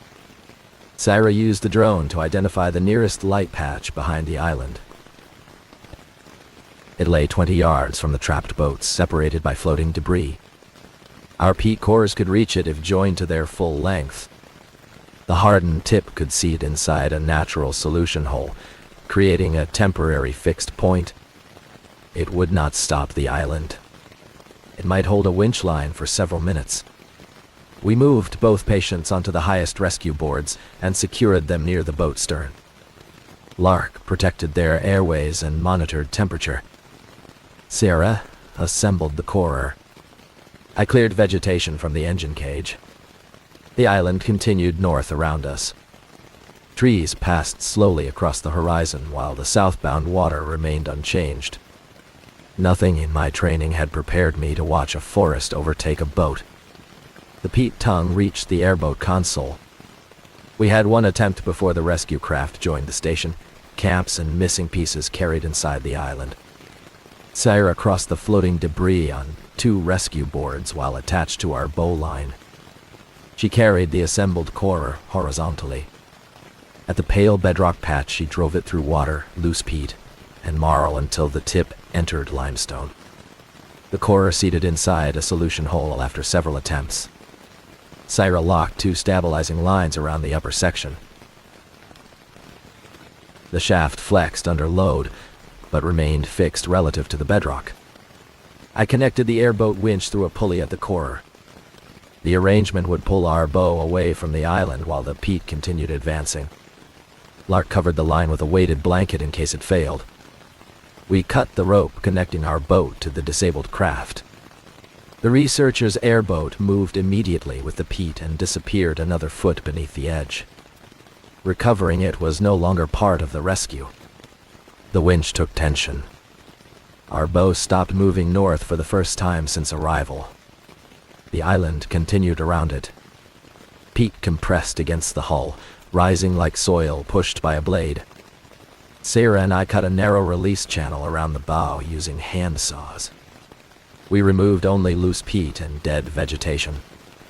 Live roots stretched across the channel under increasing tension.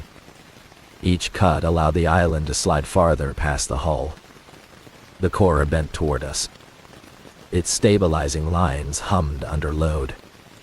The limestone anchor could fail without warning, so we kept everyone outside the recoil path. Lark moved Elise and Gavin into the airboat one at a time. Their added weight lowered the stern and improved contact with open water. It also drove the trapped bow deeper. I shifted emergency gear aft while Sarah widened the release channel. The island's leading pressure reached the disabled airboat. Pete rolled over its console and entered the propeller cage. The craft disappeared without sinking, wrapped inside ground that had not existed minutes earlier. Its fuel can floated free. I recovered it before the peat covered the stern. Other equipment vanished with the boat, including survey instruments and Gavin's pack. The island accepted each object without changing speed. Our winch stalled. The bow remained fixed beneath a lattice of roots. Cutting the main roots would destabilize the section supporting our patients. Pulling harder could tear the hull. Sarah found a safer option. The root lattice connected to a narrow flap at the trailing edge. If we raised that flap while the island moved forward, the boat could slide beneath it rather than through it. We placed the rescue litter under the peat as a temporary ramp. Its broad aluminum frame spread the load. I released winch tension by inches, while Sarah levered the root flap upward with a push-pull. The island moved across the litter. Peat and roots scraped over the bow instead of piling against it. Lark kept both patients secured aft. Water began appearing along the hull. The corer anchor shifted. Crack opened in the limestone solution hole, and the shaft jumped toward the boat. The safety blanket absorbed part of the released line. Our secondary connection held long enough to prevent recoil through the passenger area. I ran the winch at its lowest speed. The bow slid down the litter and entered open water. Sarah released the root flap. It closed behind us, carrying the litter into the island. The boat was free, but the corer remained connected. I cut the loaded secondary line from behind the engine guard. The bent shaft vanished beneath the peat, still anchored to limestone as the island passed over it. I started the engine at idle. The propeller turned without striking debris. Sarah cleared the rudders with a hooked pole. We moved away from the trailing edge before the sawgrass trough closed. Open water extended less than 50 yards. Ahead, the island had folded a ridge across our mapped exit route. GPS showed our original channel beneath its hardwood head. The aerial map had become useless. We could not drive through trees or cross thick peat with 2 patients aboard. We needed a slough that remained connected to the southward sheet flow. Sarah launched the drone for a final survey. Its battery had less than 10 minutes. The camera revealed narrow ribbons of open water between sawgrass ridges, but most ended in floating mats. One channel continued west before bending south. Its surface looked closed from boat level. Peripheton streaks and leaning grass showed active flow beneath the vegetation. We entered that channel at idle, using push-poles to separate the floating mat. The passage narrowed around the cage. Behind us, the moving island rotated toward the same opening. The trees did not pursue us. The hydraulic pulse beneath them followed the deeper slough. And we had chosen its only remaining path south. The channel accepted the island more quickly than our boat. Water rose behind us as the peat displaced the slough. The current that normally moved only a short distance each day accelerated around the narrowing banks. We could outrun the island in open water. The problem was keeping the loaded airboat inside a passage barely wider than its propeller cage. A collision could injure the patients or throw vegetation into the blades. I held the engine above idle and steered by flow marks. Sawgrass bent south where the channel continued. Upright stems indicated dead ends. Floating peripheton formed thin lines over the deepest water. The drone failed after the first turn and descended into sawgrass. We marked its location for later recovery. From then on, the landscape itself replaced the aerial view. Lark protected Elise and Gavin from branches while monitoring circulation and temperature. Gavin's shoulder remained stable in the sling. Elise's injured leg had regained color after release from the roots. Behind us, the hardwood canopy entered the channel. Trees moved between stationary sawgrass ridges without tilting. Their reflections traveled across the water like a slow convoy.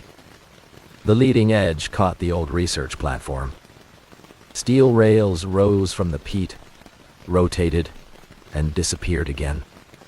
A solar panel broke free and floated toward our stern. Syra deflected it with a push-pole. The channel divided around a low marl ridge. The western branch carried more surface water, but ended against dense vegetation. The eastern branch appeared nearly dry. Pale periphyton along its center showed recent flow. Syra chose the eastern route. A deeper limestone depression lay beneath the shallow appearance. The hydraulic pulse would favor it, but so would our hull. We crossed the marl lip before the island reached the fork. The airboat scraped bottom once. I reduced power to protect the hull, then used momentum to slide into deeper water. The Patience remained secured. The propeller cage cleared the sawgrass by inches. The island struck the fork behind us. Its broad head could not enter both channels. Peat compressed against the marl ridge, and the hardwood canopy stopped moving for several seconds. The pause did not last. The leading edge divided. One section folded west, carrying palms and part of the station. Another section entered our eastern channel.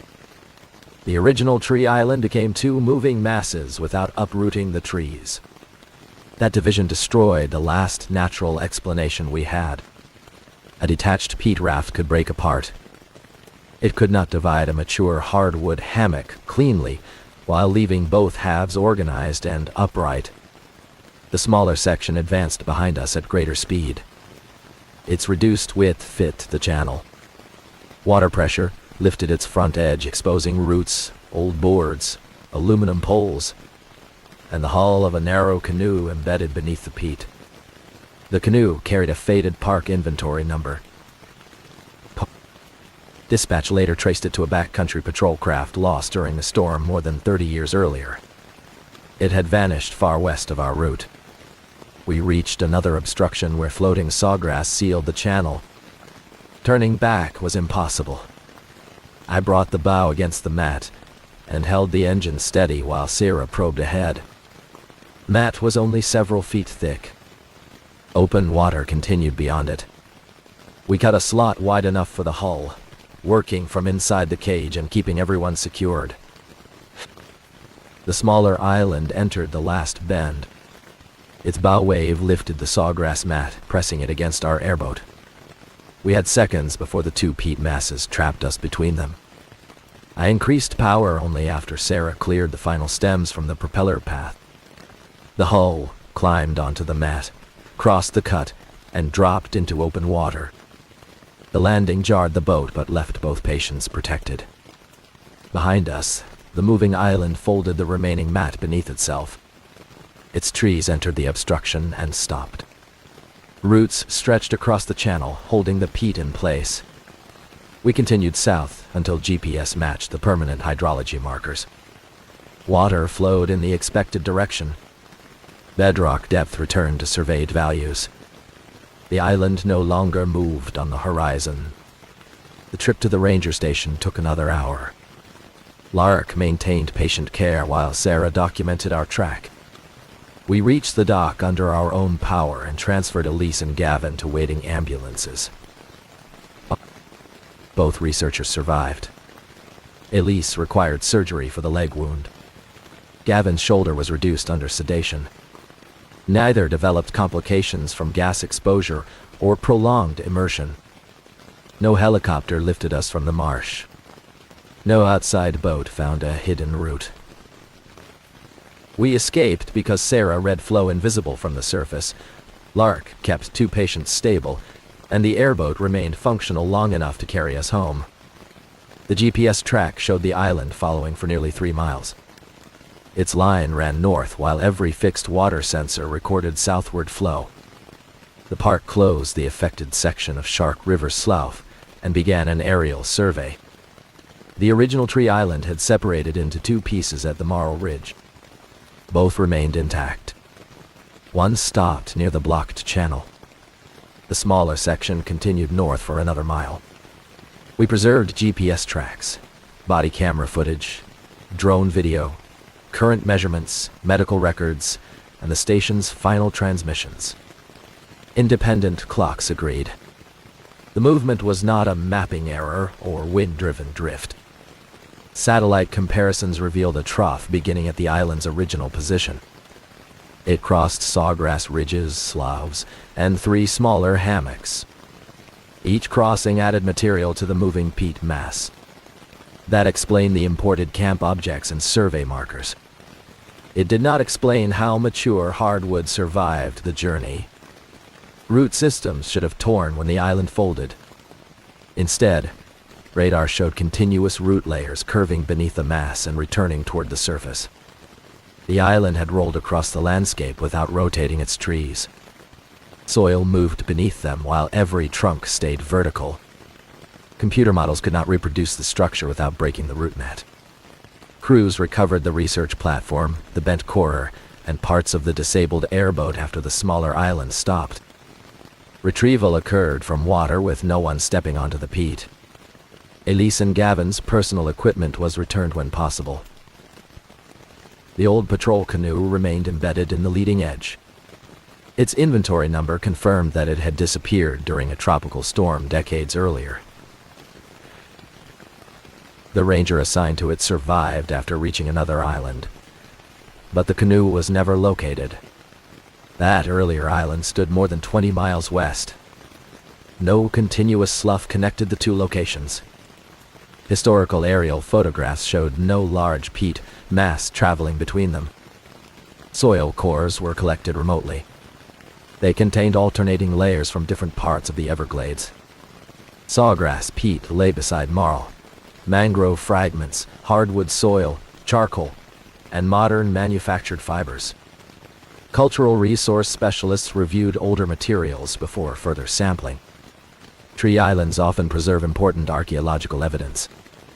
The moving mass had combined protected deposits from several sites, destroying the original context that gave those materials meaning.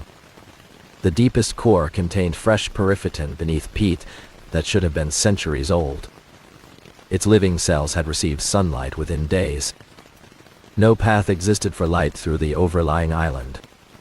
Syra focused on the subsurface hydraulic pulse. Fixed wells recorded a narrow pressure wave traveling north through the shallow aquifer. Surface water continued south. The opposed flows occurred at different depths, which was possible. The measured pressure was not sufficient to lift thousands of tons of peat, trees, and water. It could lubricate a detached mat. It could not preserve deep cavities, fold other islands underneath, or divide a hardwood hammock without damage. The 2 island sections were fitted with remote transmitters. For the remainder of the wet season, neither moved. Their vegetation showed little stress. New leaves appeared, and nesting birds returned. During the dry season, water levels fell and exposed part of the leading edge. Rangers photographed layers of wood and equipment inside the peat. A steel navigation marker protruded near the bottom. That marker belonged to a channel 12 miles north. It had been inspected only weeks earlier and remained anchored to limestone. The island carried it before reaching the location where our search began. Its presence reversed the assumed sequence. The island had not started moving when Elise and Gavin arrived. Parts of it had already traveled south, north, or both, gathering fixed objects from places separated by miles. The transmitters activated again after the first heavy rains of the next year. The larger section moved north before dawn. The smaller section moved south. Both traveled against the local surface flow. They passed each other in separate sloughs without changing speed. Aerial cameras recorded no wake. Fish and alligators moved away from the channels minutes before the islands arrived. Other tree islands began reporting coordinate changes. Most shifts measured only a few feet. Several reversed their teardrop orientation until the broad hardwood heads pointed north. The park expanded remote monitoring and restricted travel around active sites. Public notices cited unstable peat, changing water conditions, and navigation hazards. Denoir. Those descriptions were accurate. They did not mention forests crossing the marsh. Lark returned to regular rescue duty. Syra continued the hydrology project from fixed platforms anchored to verified limestone. Elise and Gavin recovered and contributed their accounts to the incident review. I still patrol Shark River Slough. I compare GPS with grass direction, watermarks, and bedrock probes before trusting any route. A coordinate can be correct while the land beneath it is leaving. Last month, one remote camera stopped transmitting. A second camera captured its platform passing through the frame 3 days later. The platform remained upright among hardwood trees on an island that had never contained a research station. The moving island carried the camera north. Behind it, sawgrass closed over the trough, erasing the route by sunset. Shark River Slough still drains toward Florida Bay. The river of grass continues south as it always has. The tree islands are moving the other way. Great Smoky Mountains National Park contains more living species than anyone has finished counting. New organisms are documented every year in soil, streams, bark, and leaf litter. That fact usually inspires visitors. After the Cold Spring Hollow search, it stopped comforting me. I had served as a backcountry ranger for 9 years when Paul and Aaron Hasker failed to return from an overnight hike. They were experienced siblings in their 30s, equipped for one night, and carrying a satellite messenger. Their final position placed them below an unmaintained ridge after heavy rain. The forecast had called for scattered showers. Mountain weather turned them into hours of cold rain and low cloud. Streams rose, leaves became slick, and fog settled beneath the canopy. Their messenger stopped updating before dawn. Dispatch reconstructed their intended loop from a note left in their vehicle. Cold Spring Hollow was not on it. The drainage sat beyond a faint saddle where an old path resembled the maintained trail during fog. One wrong turn there could place hikers several steep miles from help. The search began with trail teams, a tracking crew, and a thermal drone. Aircraft could not enter the hollow because clouds covered the ridge and trees concealed the ground. The drone flew below the fog where its operator could maintain control from an overlook. Before sunset, it detected 2 human-sized heat signatures near Cold Spring Creek. Their locations matched the missing hiker's route. Dispatch sent my team to confirm while the drone continued circling. Ranger Tessa Vale carried medical equipment and managed our ground navigation. Dr. Mina Sarin joined us from the park's biological inventory program. She had been surveying fungi and soil organisms nearby when the search started. I carried rope, shelter, warming gear, and a handheld thermal viewer. The hike into the drainage took several hours. Rain continued beneath the canopy after the sky began clearing. Water dripped from rhododendron, soaked the leaf litter, and filled every low place. The air temperature remained above freezing, but wet clothing could still make hypothermia lethal. We carried more insulation than the season seemed to require. In the Smokies, summer rescues often become cold weather rescues when rain, wind, exhaustion, and elevation combine. A patient can lose judgment before anyone nearby recognizes how far their temperature has fallen. The drone operator marked the first target beside a fallen hemlock. Its heat pattern resembled a person lying on one side. A cooler oval suggested the head, while 2 narrow extensions matched bent legs. We approached expecting an unconscious patient. The thermal viewer showed surface temperatures close to warm skin. No movement appeared.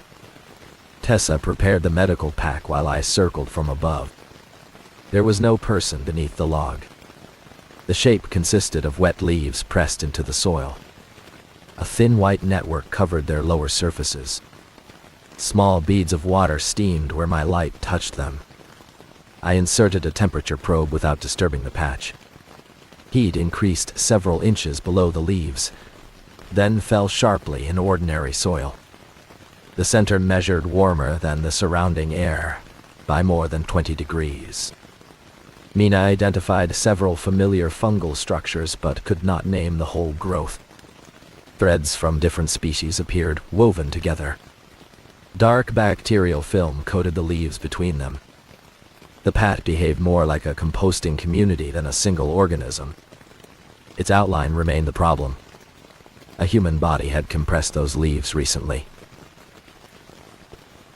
The warmest zones matched the chest, abdomen, thighs, and face. The patch preserved not only the position of a person, but the distribution of their body heat. We photographed it and informed command that the first target was false. The drone redirected us toward the second signature farther downhill. Before we moved, its operator reported 3 additional targets appearing nearby. The new shapes formed along our approach route. One lay where Tessa had knelt beside the medical pack. Another matched Mina's crouched position at the edge of the growth. The third appeared where I had placed both hands on the ground. They did not become warm immediately. The leaf litter remained cold for several minutes, then heated from below. White threads emerged through the compressed areas and linked them into recognizable human outlines. We had contaminated nothing visible. Our boots and gloves were clean. The soil community was responding to pressure, warmth, sweat, or some combination of all 3. The second original target remained 200 yards below us. The missing hikers had passed through that area before the rain. We could not abandon the route because the ground produced imitations. We marked the false patch, changed gloves, and continued along the contour. The drone updated its count while we moved. 5 targets became 7. 7 became 11. Only 2 people were missing. The forest below us was filling with bodies made of heat. We stopped using the drone count and asked for timestamps instead. The first 2 targets had appeared before our team entered the hollow. Every later target formed after we touched the ground. That distinction left one unexplained signature downhill, so we treated it as our best lead. Cold Spring Creek had spread beyond its banks and cut the slope into strips of mud, stone, and drowned leaves. The original target lay against a tulip poplar.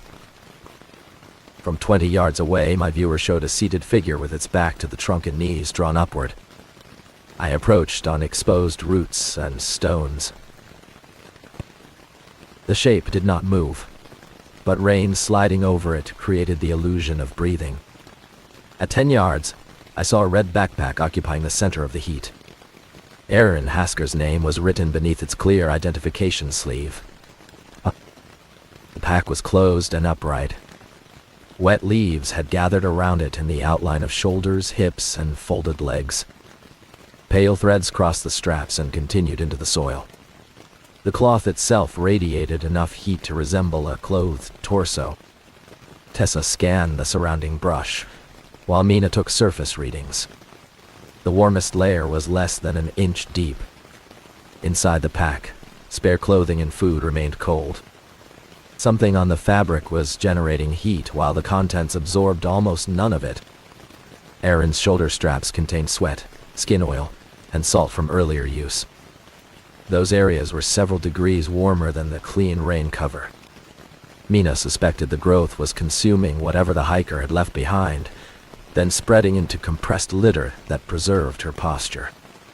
The pattern revealed what had happened. Aaron had rested against the tree, removed the pack, and moved on without it. The heat beneath her body remained after she left. Her biological trace had become a thermal substitute, convincing enough to divert a search team. Mina tested the edge with 2 sterile pads. One contained distilled water, while the other held a weak saline solution from our medical kit. Both were pressed against untouched litter with equal weight. The saline pad began warming first, although neither produced a complete shape during our observation. I used a long branch to lift the pack into a containment sack. The litter beneath it brightened on my viewer as fresh air reached the fungal network. A sweet odor rose from the soil, followed by the sharp smell of fermentation. Mina carried a compact environmental meter for work in enclosed root cavities. Near the ground, its carbon dioxide reading climbed above the normal forest level. Oxygen decreased only slightly, but the numbers worsened when she lowered the probe into a depression beside the tree. The hollow was open to the sky, yet dense vegetation and cold air held gases near the ground. The active patches were releasing heat and carbon dioxide as they metabolized wet organic matter. In a cave, those readings would have ended the search. Outside, moving air kept them below an immediate emergency. We changed our posture anyway. No one knelt in leaf litter. We placed equipment on rocks, roots, or waterproof tarps. Every contact point received a flag in time. Command ordered later teams to remain outside the drainage until we understood what their movement would create. Aaron's tracks continued from the tree toward the creek. Several partial prints survived beneath rhododendron, but the rain had erased their edges. A second set, probably Paul's, crossed hers and turned uphill before disappearing on stone. The drone operator sent a thermal still to my field unit. Around us, warm shapes occupied nearly every place we had paused.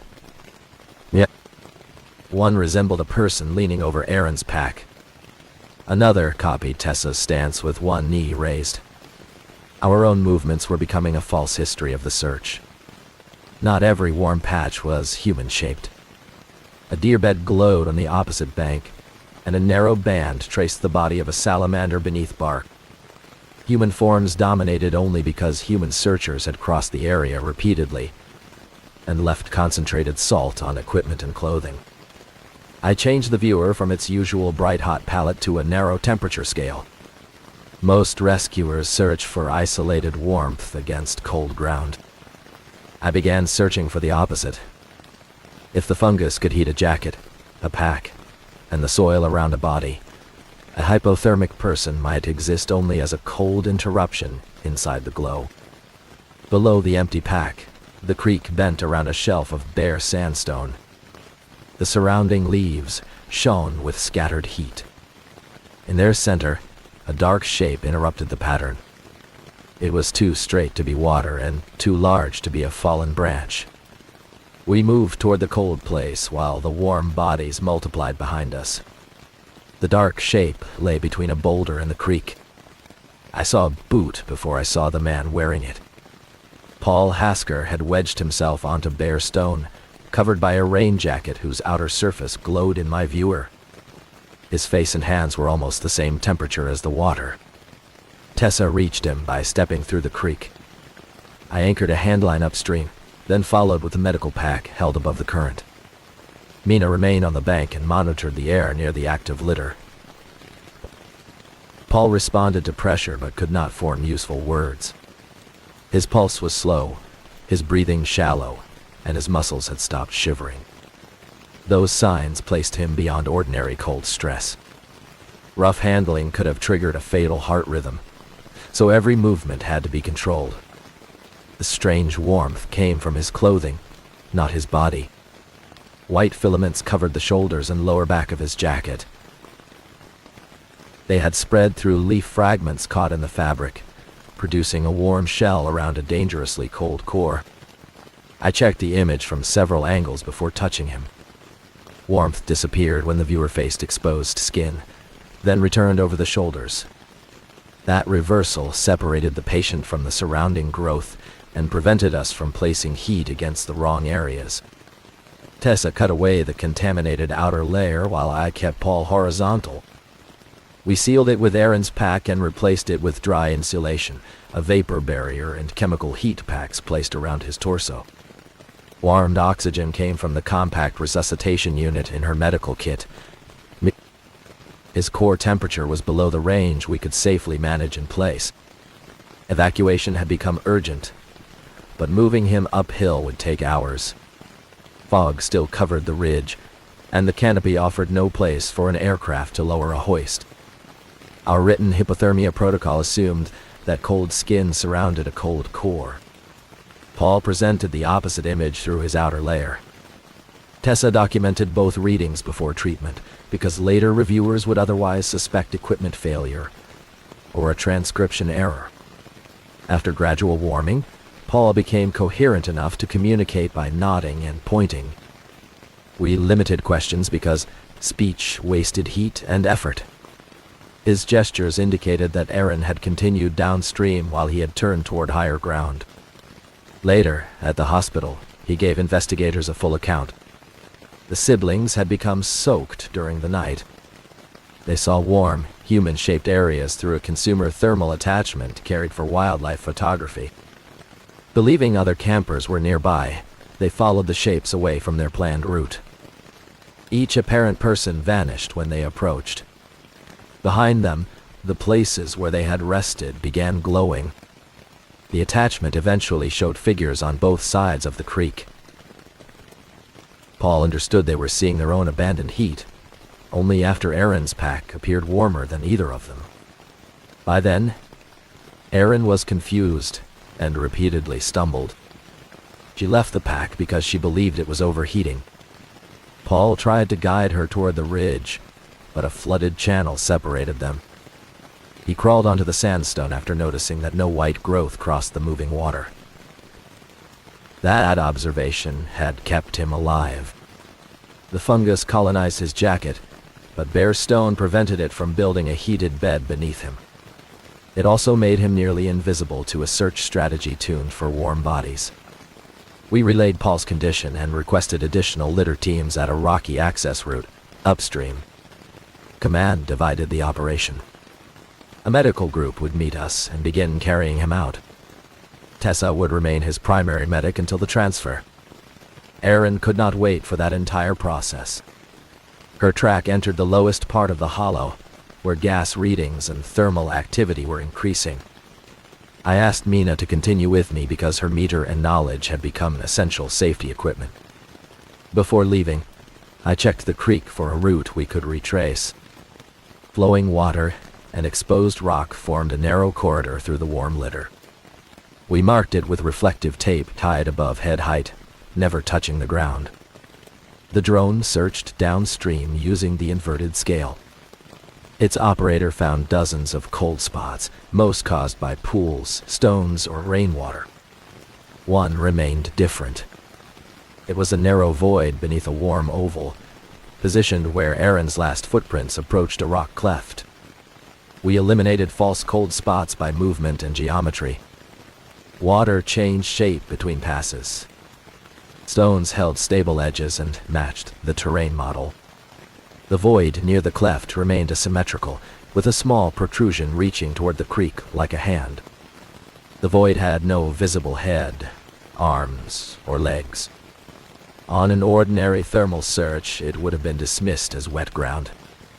We treated it as a person until proven otherwise. Mina and I followed the creek while Tessa stabilized Paul. Night came early beneath the clouds.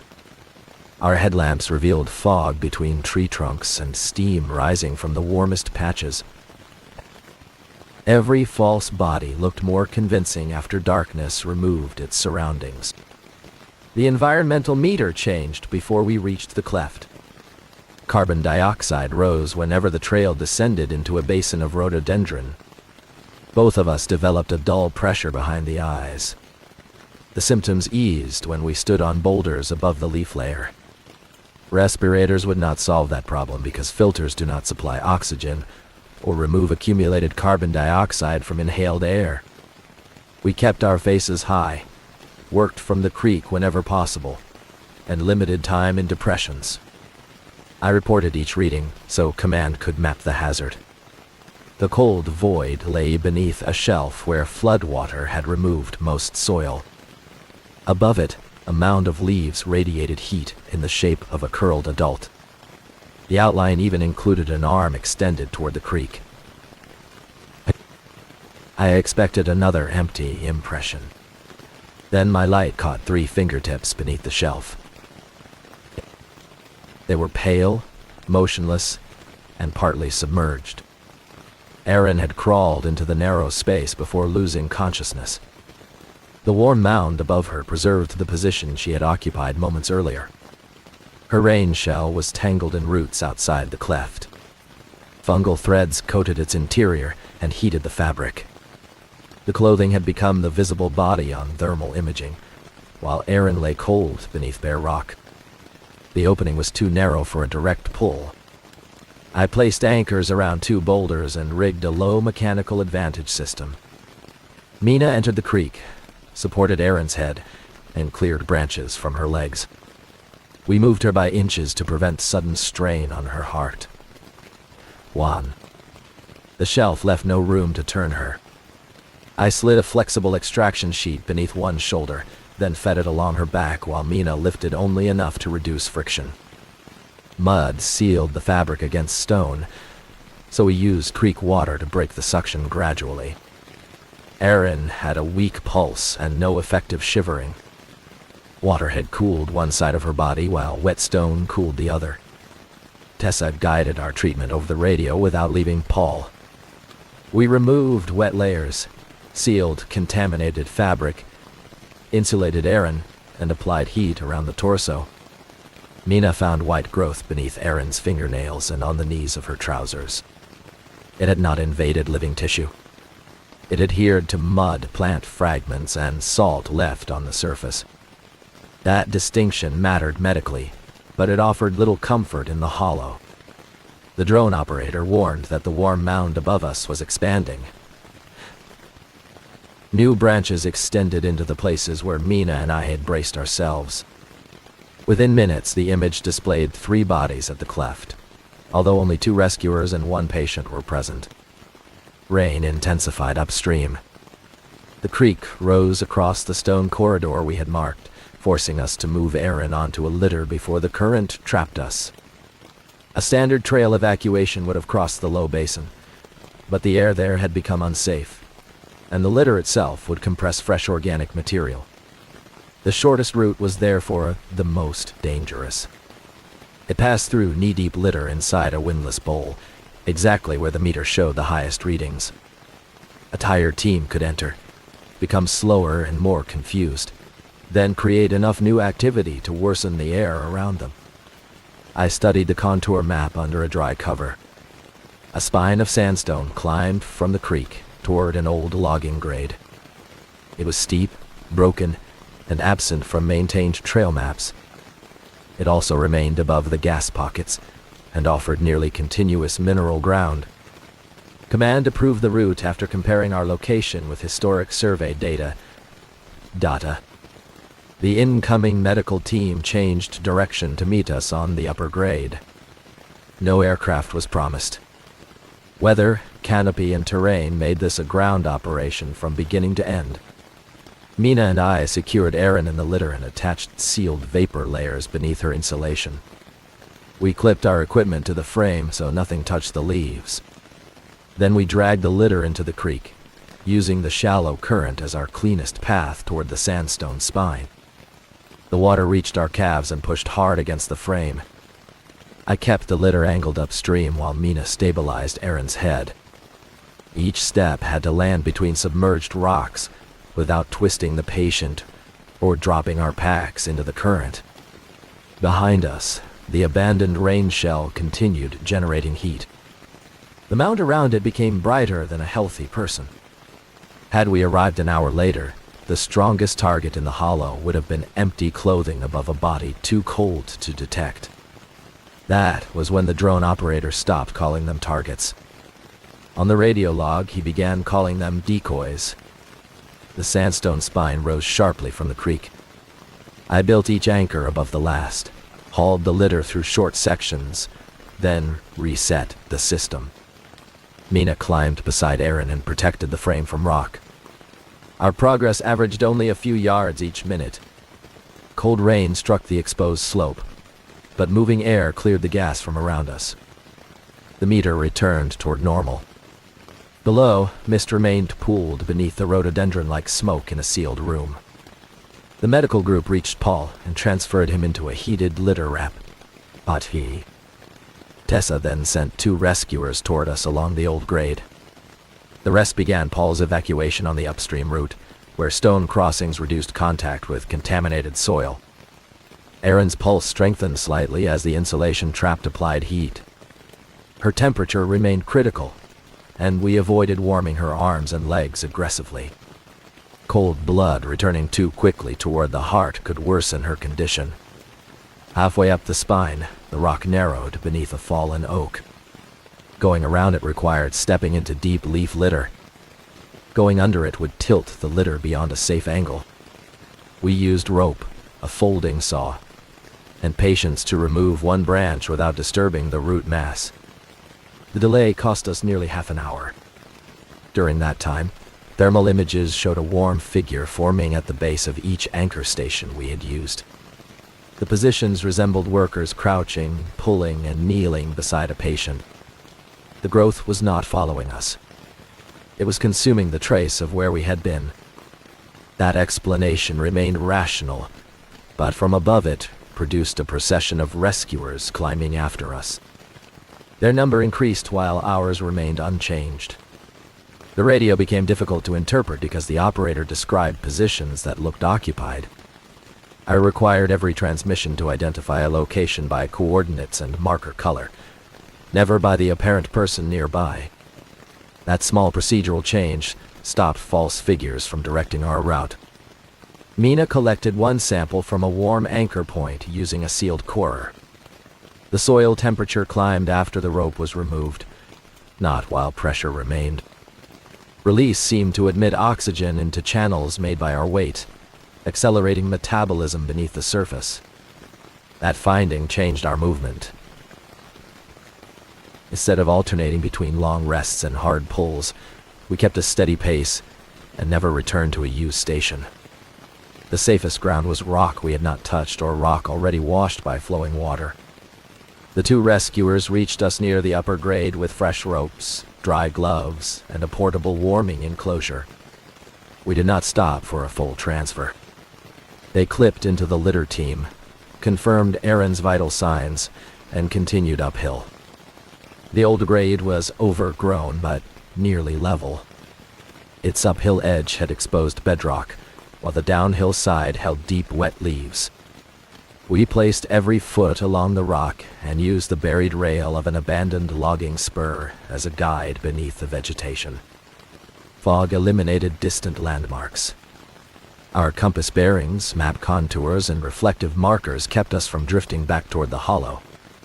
The drone remained useful for terrain and communication, but its thermal channel had become saturated with human shapes. Battery limits forced the drone to return twice. During each gap, we navigated without aerial support and maintained a timed radio schedule. Losing the image helped more than expected. No one on the ground had to decide whether a glowing figure ahead was a rescuer or an empty impression. At one point, its operator counted more than 40 warm figures along our route. Some lay on their sides. Others seemed to crawl uphill. The apparent motion came from connected patches heating in sequence as oxygen entered our old footprints. Near the ridge, Erin began shivering again. It was a small change, but it indicated that her body had regained enough energy to produce heat. We continued monitoring rather than treating it as recovery. The grade met a maintained trail shortly before midnight. A larger carry team waited there with a wheeled litter, heated fluids, and additional medical equipment. Paul had already passed that junction on the way to an ambulance staged beyond the weather closure. We completed the final miles without stopping in organic depressions. Boots, ropes, and litter covers went directly into containment at the trailhead. Neither patient entered a helicopter. Ranger navigation, rope systems, hypothermia care, and the siblings' own observations brought them out. At dawn, the drone made one last pass over Cold Spring Hollow. Our team had left hours earlier.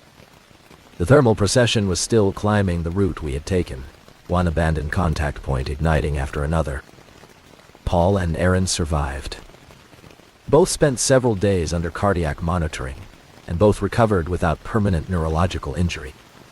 Their clothing, photographs, thermal attachment, and satellite messenger were transferred to the investigation, rather than returned immediately. We preserved every drone frame, body camera recording, temperature reading, gas log, and location marker. Samples went to the park's science facilities under sealed conditions. Soil controls came from the same elevation, vegetation, and moisture level outside the hollow.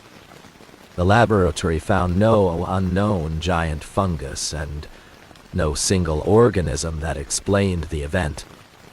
The warm material contained several fungi, heat-producing bacteria, yeasts, and decomposers common to southern Appalachian soil. What made the samples unusual was their cooperation. Genetic sequencing identified many known groups and several incomplete matches, which was not extraordinary for park soil. The mystery lay in their arrangement. Microscopy showed bacterial colonies lining fungal threads, while yeast occupied air pockets opened by pressure and release. Under saturated conditions, the community formed dense films around plant fibers. Pressure created channels through the litter. When that pressure lifted, oxygen entered those channels and metabolism accelerated. Sweat salts, skin oils, and microscopic fragments from clothing provided a concentrated chemical map of the body that had been there. The human shapes were therefore not copies in any deliberate sense. They were distributions of fuel, moisture, pressure, and airflow. A chest compressed leaves differently from an elbow. A worn face left a different mixture than a waterproof sleeve. The organisms simply made those invisible differences hot. But in controlled trays, the effect remained small. Field samples warmed by several degrees, and then cooled. Researchers could not reproduce the extreme temperatures recorded in Cold Spring Hollow without using intact litter from the site. When intact blocks were tested, cutting them apart weakened the response. Freezing delayed it but did not eliminate it. Drying stopped the heat completely, yet some samples became active again after months of storage when water and saline were introduced. Carbon dioxide production was easier to confirm. A large active area inside dense vegetation could create a hazardous layer near the ground during still, cold weather. It caused fatigue and confusion before most people recognized the danger. The search review changed our procedures. Thermal signatures in wet organic terrain now required visual confirmation. Drone operators learned to compare surface warmth with likely core location. Ground teams were told to inspect cold gaps beside warm clothing, packs, and human-shaped soil. Training images from the incident were distributed without the hikers' names. New operators repeatedly selected the empty pack as the healthiest patient and overlooked Paul beside the creek. The exercise demonstrated how easily a familiar color scale could replace direct observation. Containment kits, elevated equipment tarps, and environmental meters were added to local search caches. Teams recorded every place where a rescuer knelt or rested. When possible, approach routes followed rock, water, or raised trail structures. The hollow remained closed through the next season. Warning signs cited unstable terrain and biological research, which was accurate without describing what visitors would imagine. Rangers retrieved sensors only during dry, windy conditions. Most readings returned to normal as the litter dried. Warm patches faded, carbon dioxide dispersed, and fungal activity fell into the ordinary seasonal range. For several months, the event looked limited to one storm and one saturated drainage. Then a winter survey was authorized after snow covered the upper elevations. No hikers were overdue, and no search was active. A drone crossed Cold Spring Hollow to measure heat loss beneath the canopy. The snow showed no footprints leading into the closed area. Beneath it, the thermal channel revealed human forms along the creek, beside the empty pack site, and up the sandstone spine. Some matched our rescue positions from months earlier. Others occupied places none of us remembered touching. Investigators suggested animal beds, buried roots, and incomplete records. Each explanation accounted for a few shapes. None explained the full arrangement or why the forms were becoming warm after the surface froze. The drone completed its programmed route and returned to the ridge. There were no missing hikers in the park that night. Its final count was 47 bodies. Congaree National Park is never truly quiet in warm weather. Tree frogs call above flooded roots. Insects pulse from the canopy. Water moves through sloughs with a sound too soft to notice until it stops. After 12 years as a ranger, I trusted that noise more than any trail marker. The silence began during a spring flood, when the Congaree River pushed water through most of the backcountry. Trails disappeared beneath brown current. Fallen trees shifted between channels, and familiar landmarks became islands separated by miles of flooded forest. That was when Mara Venn and her father failed to return. Mara was a university graduate student studying amphibian calls. Her father, Daniel, volunteered as her boat partner and carried their satellite messenger. They launched a canoe from Cedar Creek to retrieve autonomous sound recorders before higher water scattered them. Their permit listed one night in the wilderness. The messenger transmitted normally until late afternoon. Then it sent 3 positions from the same cypress flat and stopped. The first 2 positions were routine. The final packet contained a short text code Mara used to report damaged equipment. It meant that every microphone in her survey had failed at once. Their overdue status became urgent before darkness.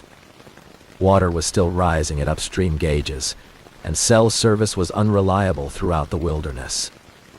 If their canoe had overturned, a search delayed until morning could place them miles from the position stored by the messenger. The simultaneous equipment failure made little sense. Her recorders operated independently, used separate batteries, and covered several square miles. A flood could drown one unit or carry another away. It could not erase every sound on the same minute unless the entire forest had become quiet. The park received partial uploads from 6 recorders before their links failed. Our biologist combined them into a timeline. Frog calls ended first at the western unit, then at units farther east. Each transition was sharp enough to mark within seconds. Mara had installed the array to compare species across shallow changes in elevation. Every recorder carried a synchronized clock and sent compressed samples when a weak network link became available. The system was designed to reveal broad ecological patterns, not guide rescuers through a moving hazard.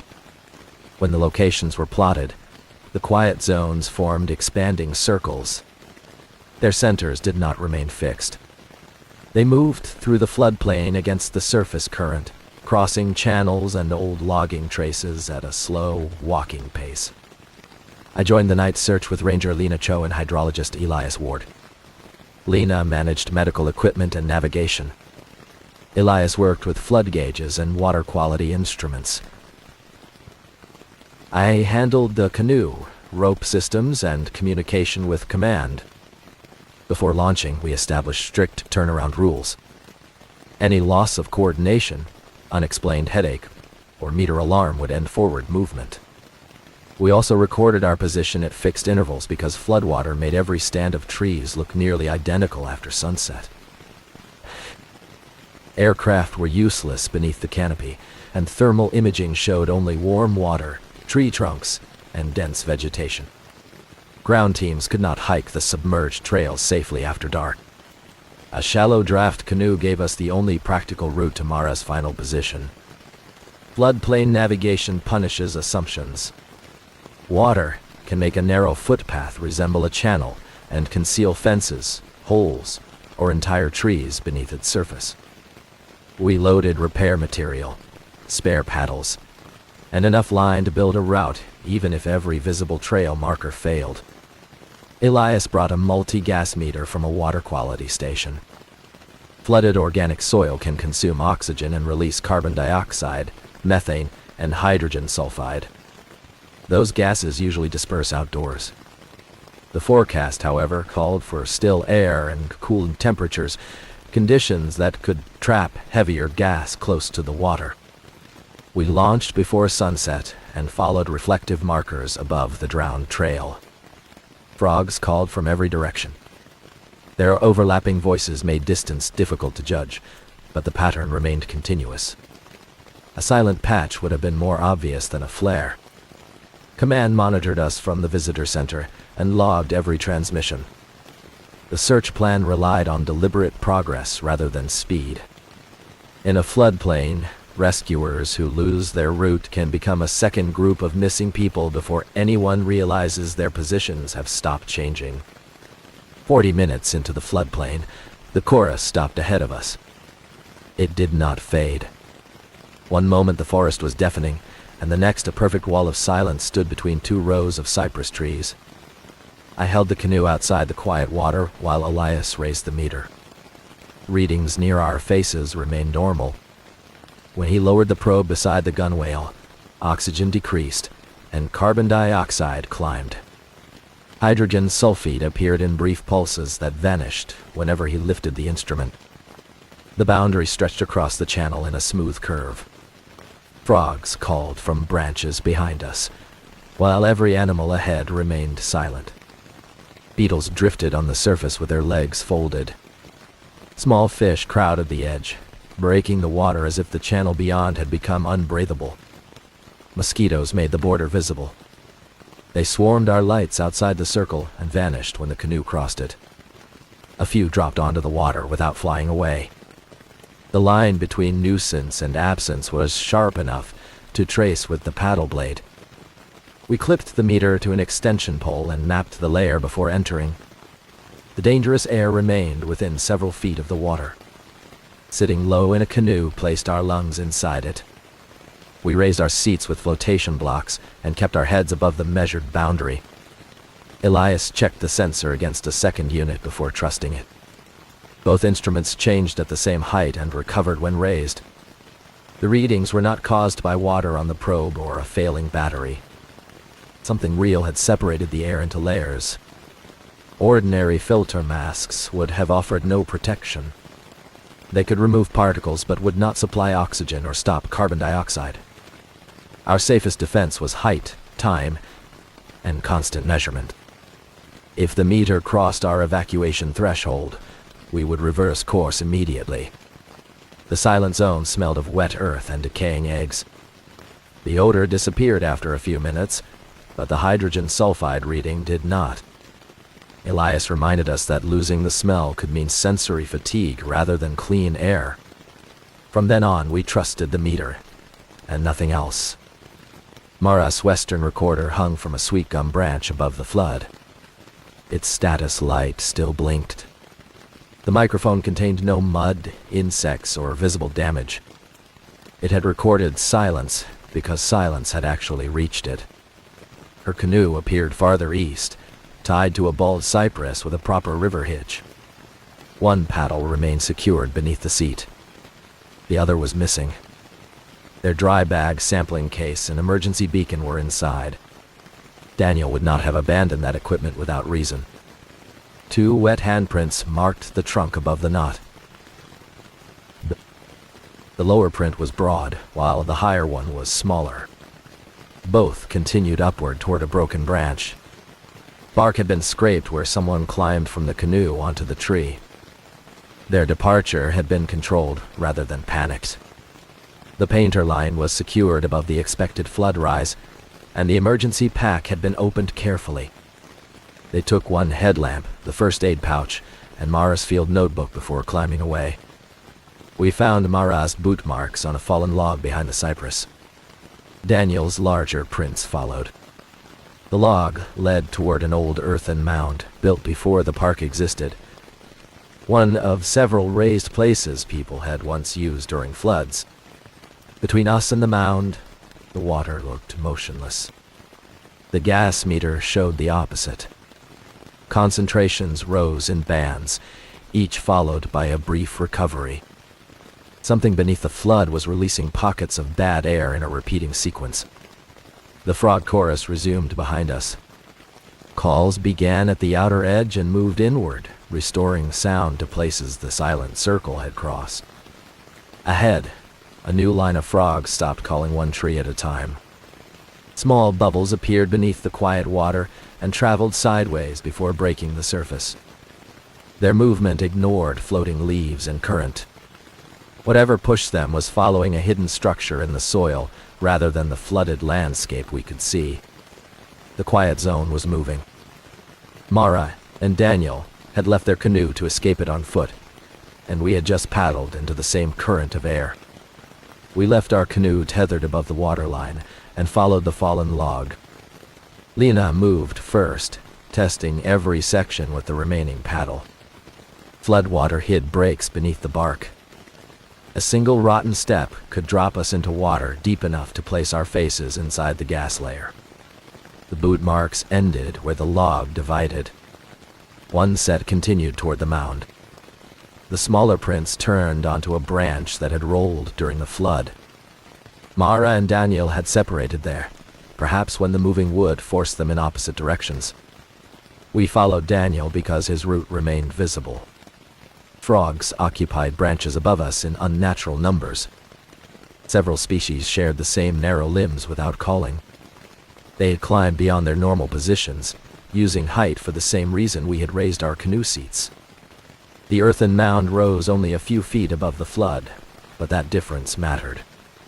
Its center held dry leaves and an old oak scarred by past lightning. Daniel lay against the trunk with his upper body elevated on a root.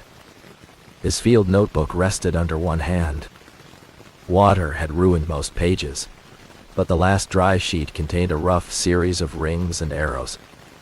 Daniel had copied the order in which the surrounding animals stopped calling, using the silence to predict which side of the mound would become unsafe. His pulse was fast and weak.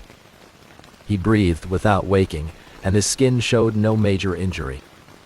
The gas meter near his face remained acceptable, while the reading beside his legs was dangerous. He had crawled upward until he lost consciousness. Lena fitted him with oxygen and checked his blood glucose, heart rhythm, and temperature. His condition matched toxic exposure combined with exhaustion. We moved him only after protecting his spine and confirming that the mound would remain above the rising water. Daniel regained limited awareness during treatment. He could not sustain speech, so Lena asked simple questions requiring movement rather than words. He indicated that Mara had been conscious when they separated. He also pointed east, toward an area the flood map labeled as continuous deep water. Bruising on his shoulder matched a fall from the rolling branch. He had been unable to follow Mara and chose the mound because frogs still called there.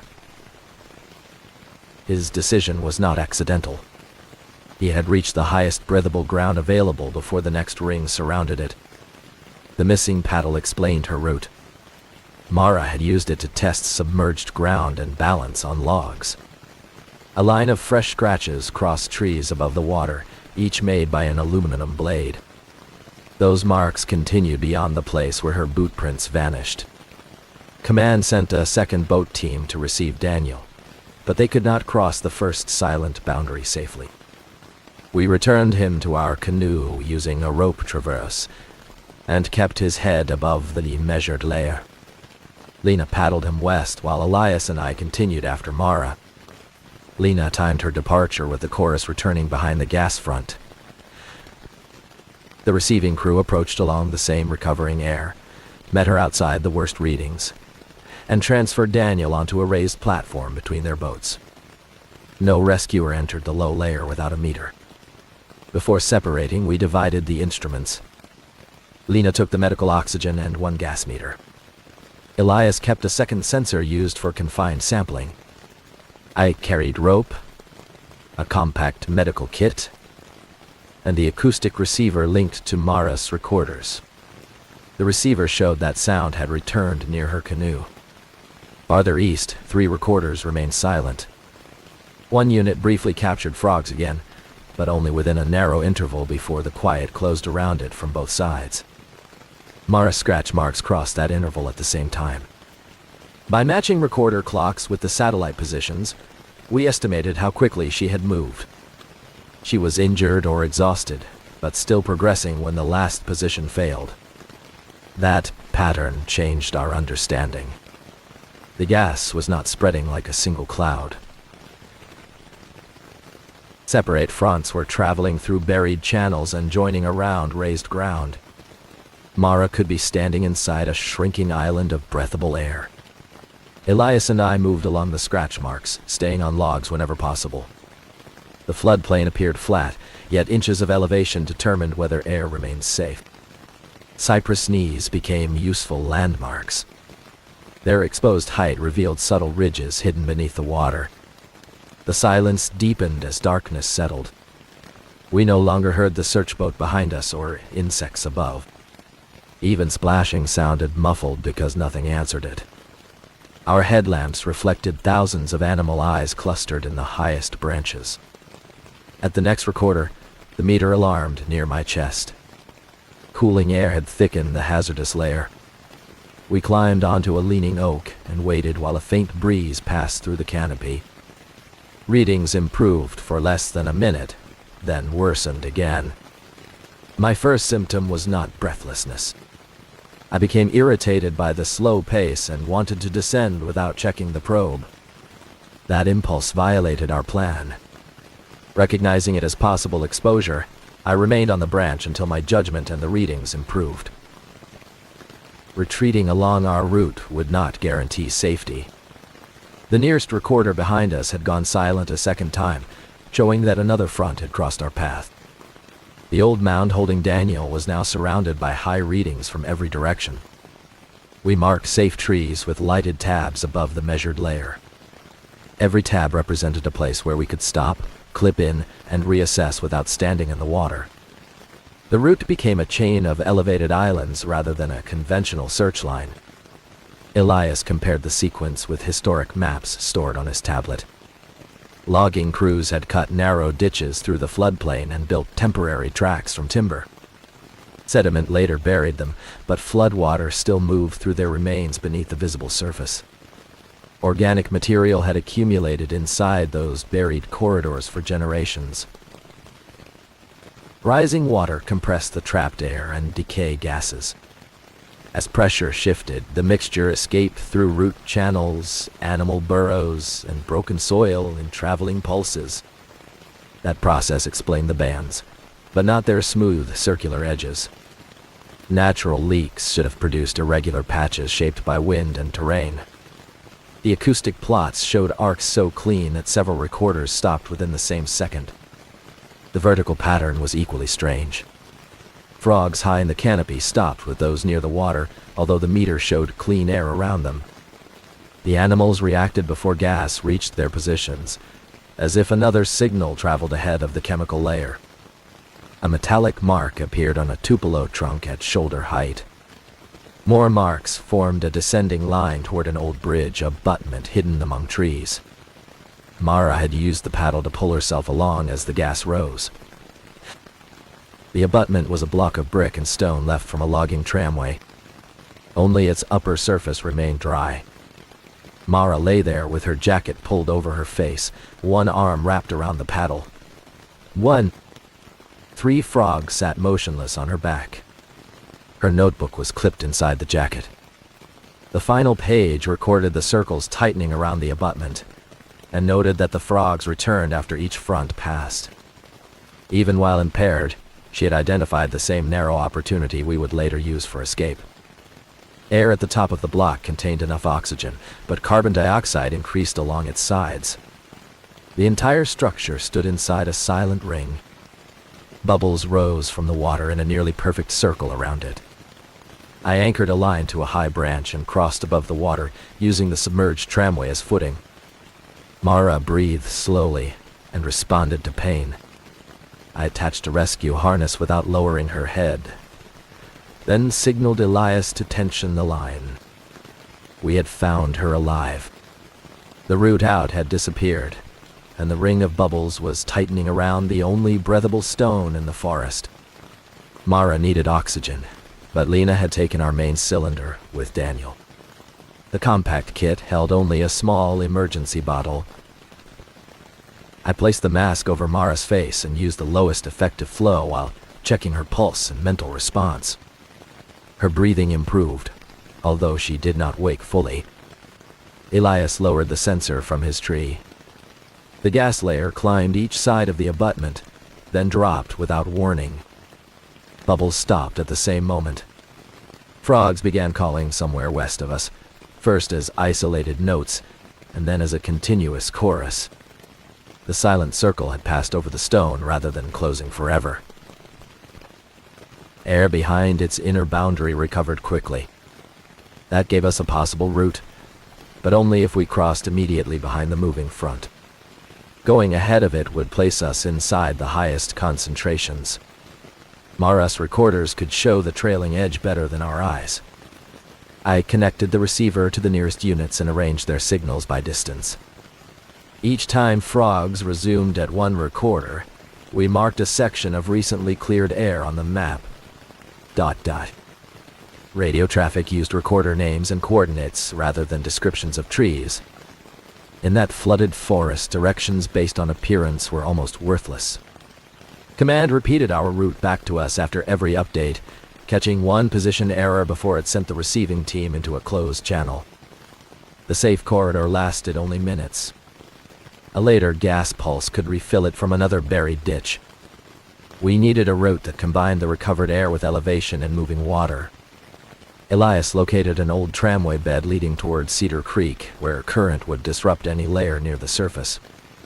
We estimated each interval from the recorder timeline and subtracted a safety margin. If animal calls did not return when predicted, we stayed elevated. The frogs were evidence, not permission. Every move still required an acceptable reading from the meter at Mara's breathing height. The tramway existed only as a subtle ridge of mud, submerged timber, and scattered brick. It crossed the quiet ring behind us, then joined a narrow flowing channel. Mara's paddle scratches followed part of it, confirming that the buried structure could support weight. I rigged the rescue line between the abutment and the leaning oak. Elias crossed first and established a second anchor on the next high trunk. We suspended Mara in her harness with her head above the gas boundary, then slid her along the tensioned rope. The first transfer succeeded. During the second, Bubbles returned beneath the abutment. The meter rose so quickly that I felt pressure in my head before its alarm sounded. I climbed onto the rope, locked my legs around it, and pulled myself away without descending into the water. Our anchors created a path through the trees, but carrying an unconscious patient that way was slow. We used short sections, never committing to a span until the recorder ahead showed returning animal calls. Each completed section was abandoned rather than dismantled. One waterlogged branch split, while Mara hung between anchors.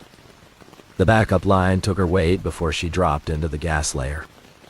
Elias redirected the system around a cypress trunk, and we completed the transfer without lowering her head below the meter probe.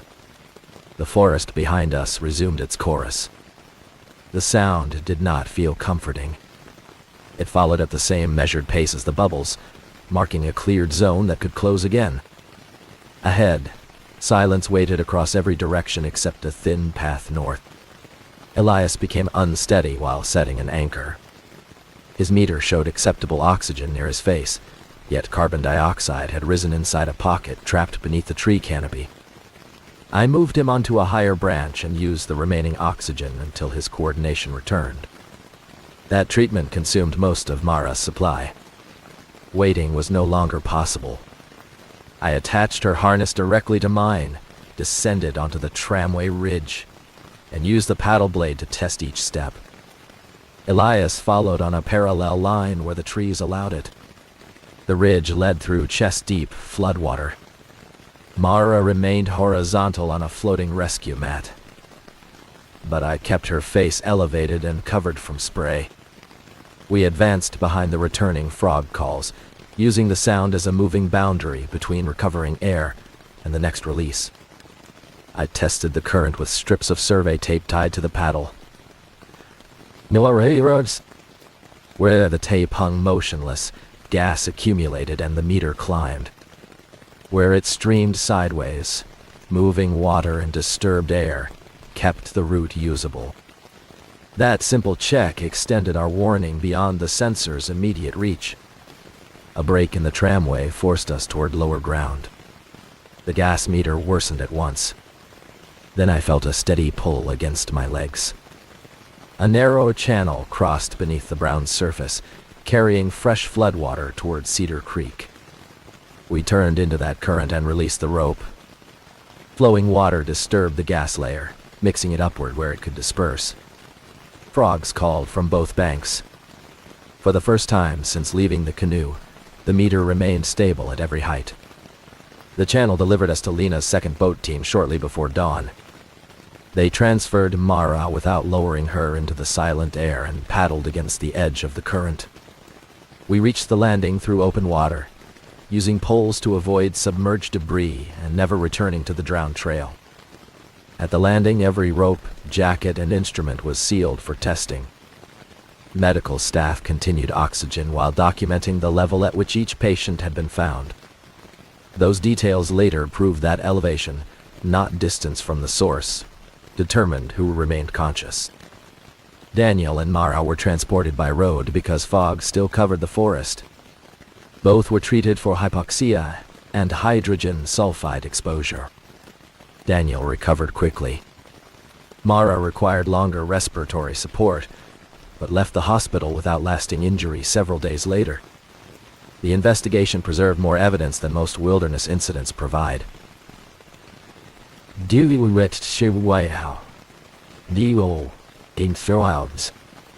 We had synchronized gas readings, satellite positions, body cameras, flood gauges, medical records, and continuous audio from multiple locations. Mara's paddle scratches and our abandoned ropes fixed the movement of the search team to specific trees. After recovery, Mara explained that she had followed the last surviving frog chorus toward the bridge abutment. Daniel moved toward a different pocket of sound after his fall. Neither understood the gas, but both recognized that quiet water was more dangerous than calling forest. Researchers sampled water, sediment, buried wood, and gas from the old tramway. Ground radar revealed connected cavities beneath the route. Many contained logging timbers sealed by fine clay and surrounded by organic material deposited during decades of flooding. Inside those cavities, decomposition had consumed oxygen and produced carbon dioxide, methane, and hydrogen sulfide. Rising floodwater compressed the mixture. When weak sections opened, pressure moved through the buried tramway and escaped along old route paths some distance away. That model explained why the gas traveled against the visible current. Surface water and underground pressure followed different routes. It also explained the repeating bands. Each collapsed cavity forced the next one to vent, creating a chain reaction beneath the floodplain. Controlled releases silenced captive frogs only when gas concentrations approached harmful levels. During the search, canopy animals had stopped much earlier and far above those concentrations. Vibration tests created scattered pauses, but never the simultaneous silence captured across the array. The circles remained harder to explain. Computer models produced rough arcs, but wind, trees, and uneven soil broke them apart. None created the clean boundaries recorded that night. Several microphones separated by hundreds of yards had lost their frog calls on the same fraction of a second. Seismometers found no earthquake, industrial blast, or thunder event matching the hidden pulse. Flood pressure accounted for its first appearance, yet the signal continued after gas levels returned to normal. It remains strongest near the center of each acoustic circle. Amphibians can detect environmental changes humans miss. Chemical traces may have reached them before our meter responded. Ground vibration from shifting cavities might also have stopped their calls. Even so, those warnings should have varied by species and distance. Mara's recordings showed the opposite. Tree frogs, cricket frogs, insects, and birds became silent together. Animals above the measured gas layer reacted at the same moment as animals beside the water. The response traveled faster than the chemical front, yet traced the same circle. The review produced new flood search procedures. Boat teams now carry calibrated gas meters whenever organic soil has remained submerged after rapid water rise. Seats keep rescuers above low air layers, and ordinary filter masks are never treated as protection from oxygen displacement. Acoustic recorders gained a second purpose. During floods, their live signals can reveal abrupt changes in animal activity beyond visual range. A sudden expanding silence now triggers the same caution as a rising gas alarm, even before instruments confirm a cause. Rangers were also trained to question an apparently safe reading.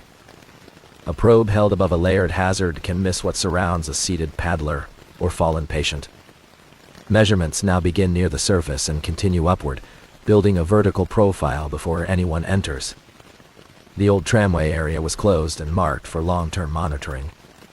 Crews filled several accessible cavities, but most lay beneath protected wilderness where excavation would cause greater damage. Sensors remained on elevated platforms through the next flood season. No comparable gas release occurred. Water rose, trails disappeared, and ordinary decomposition increased near the soil. The frogs continued calling. By summer, administrators considered reducing the monitoring program. Before the instruments were removed, analysts found a repeating low pulse beneath the animal sounds. It appeared before every silent circle from the original search. The pulse was too weak to hear normally, but its timing matched the moments when bubbles first formed. Elias attributed it to buried timbers flexing under pressure. That explanation fit the flood data. It failed during an autumn test, when the same pulse returned after months of dry weather and normal gas readings. Frogs stopped calling around one recorder near the elevated boardwalk. Then the silence reached the next unit, followed the bluff above the floodplain, and crossed ground where no buried tramway had ever existed. The final recorder stood beside the ranger offices. Its file ended with insects calling beneath my window. A low pulse passed through the audio. Every animal stopped at once, and something struck the floor directly under my chair.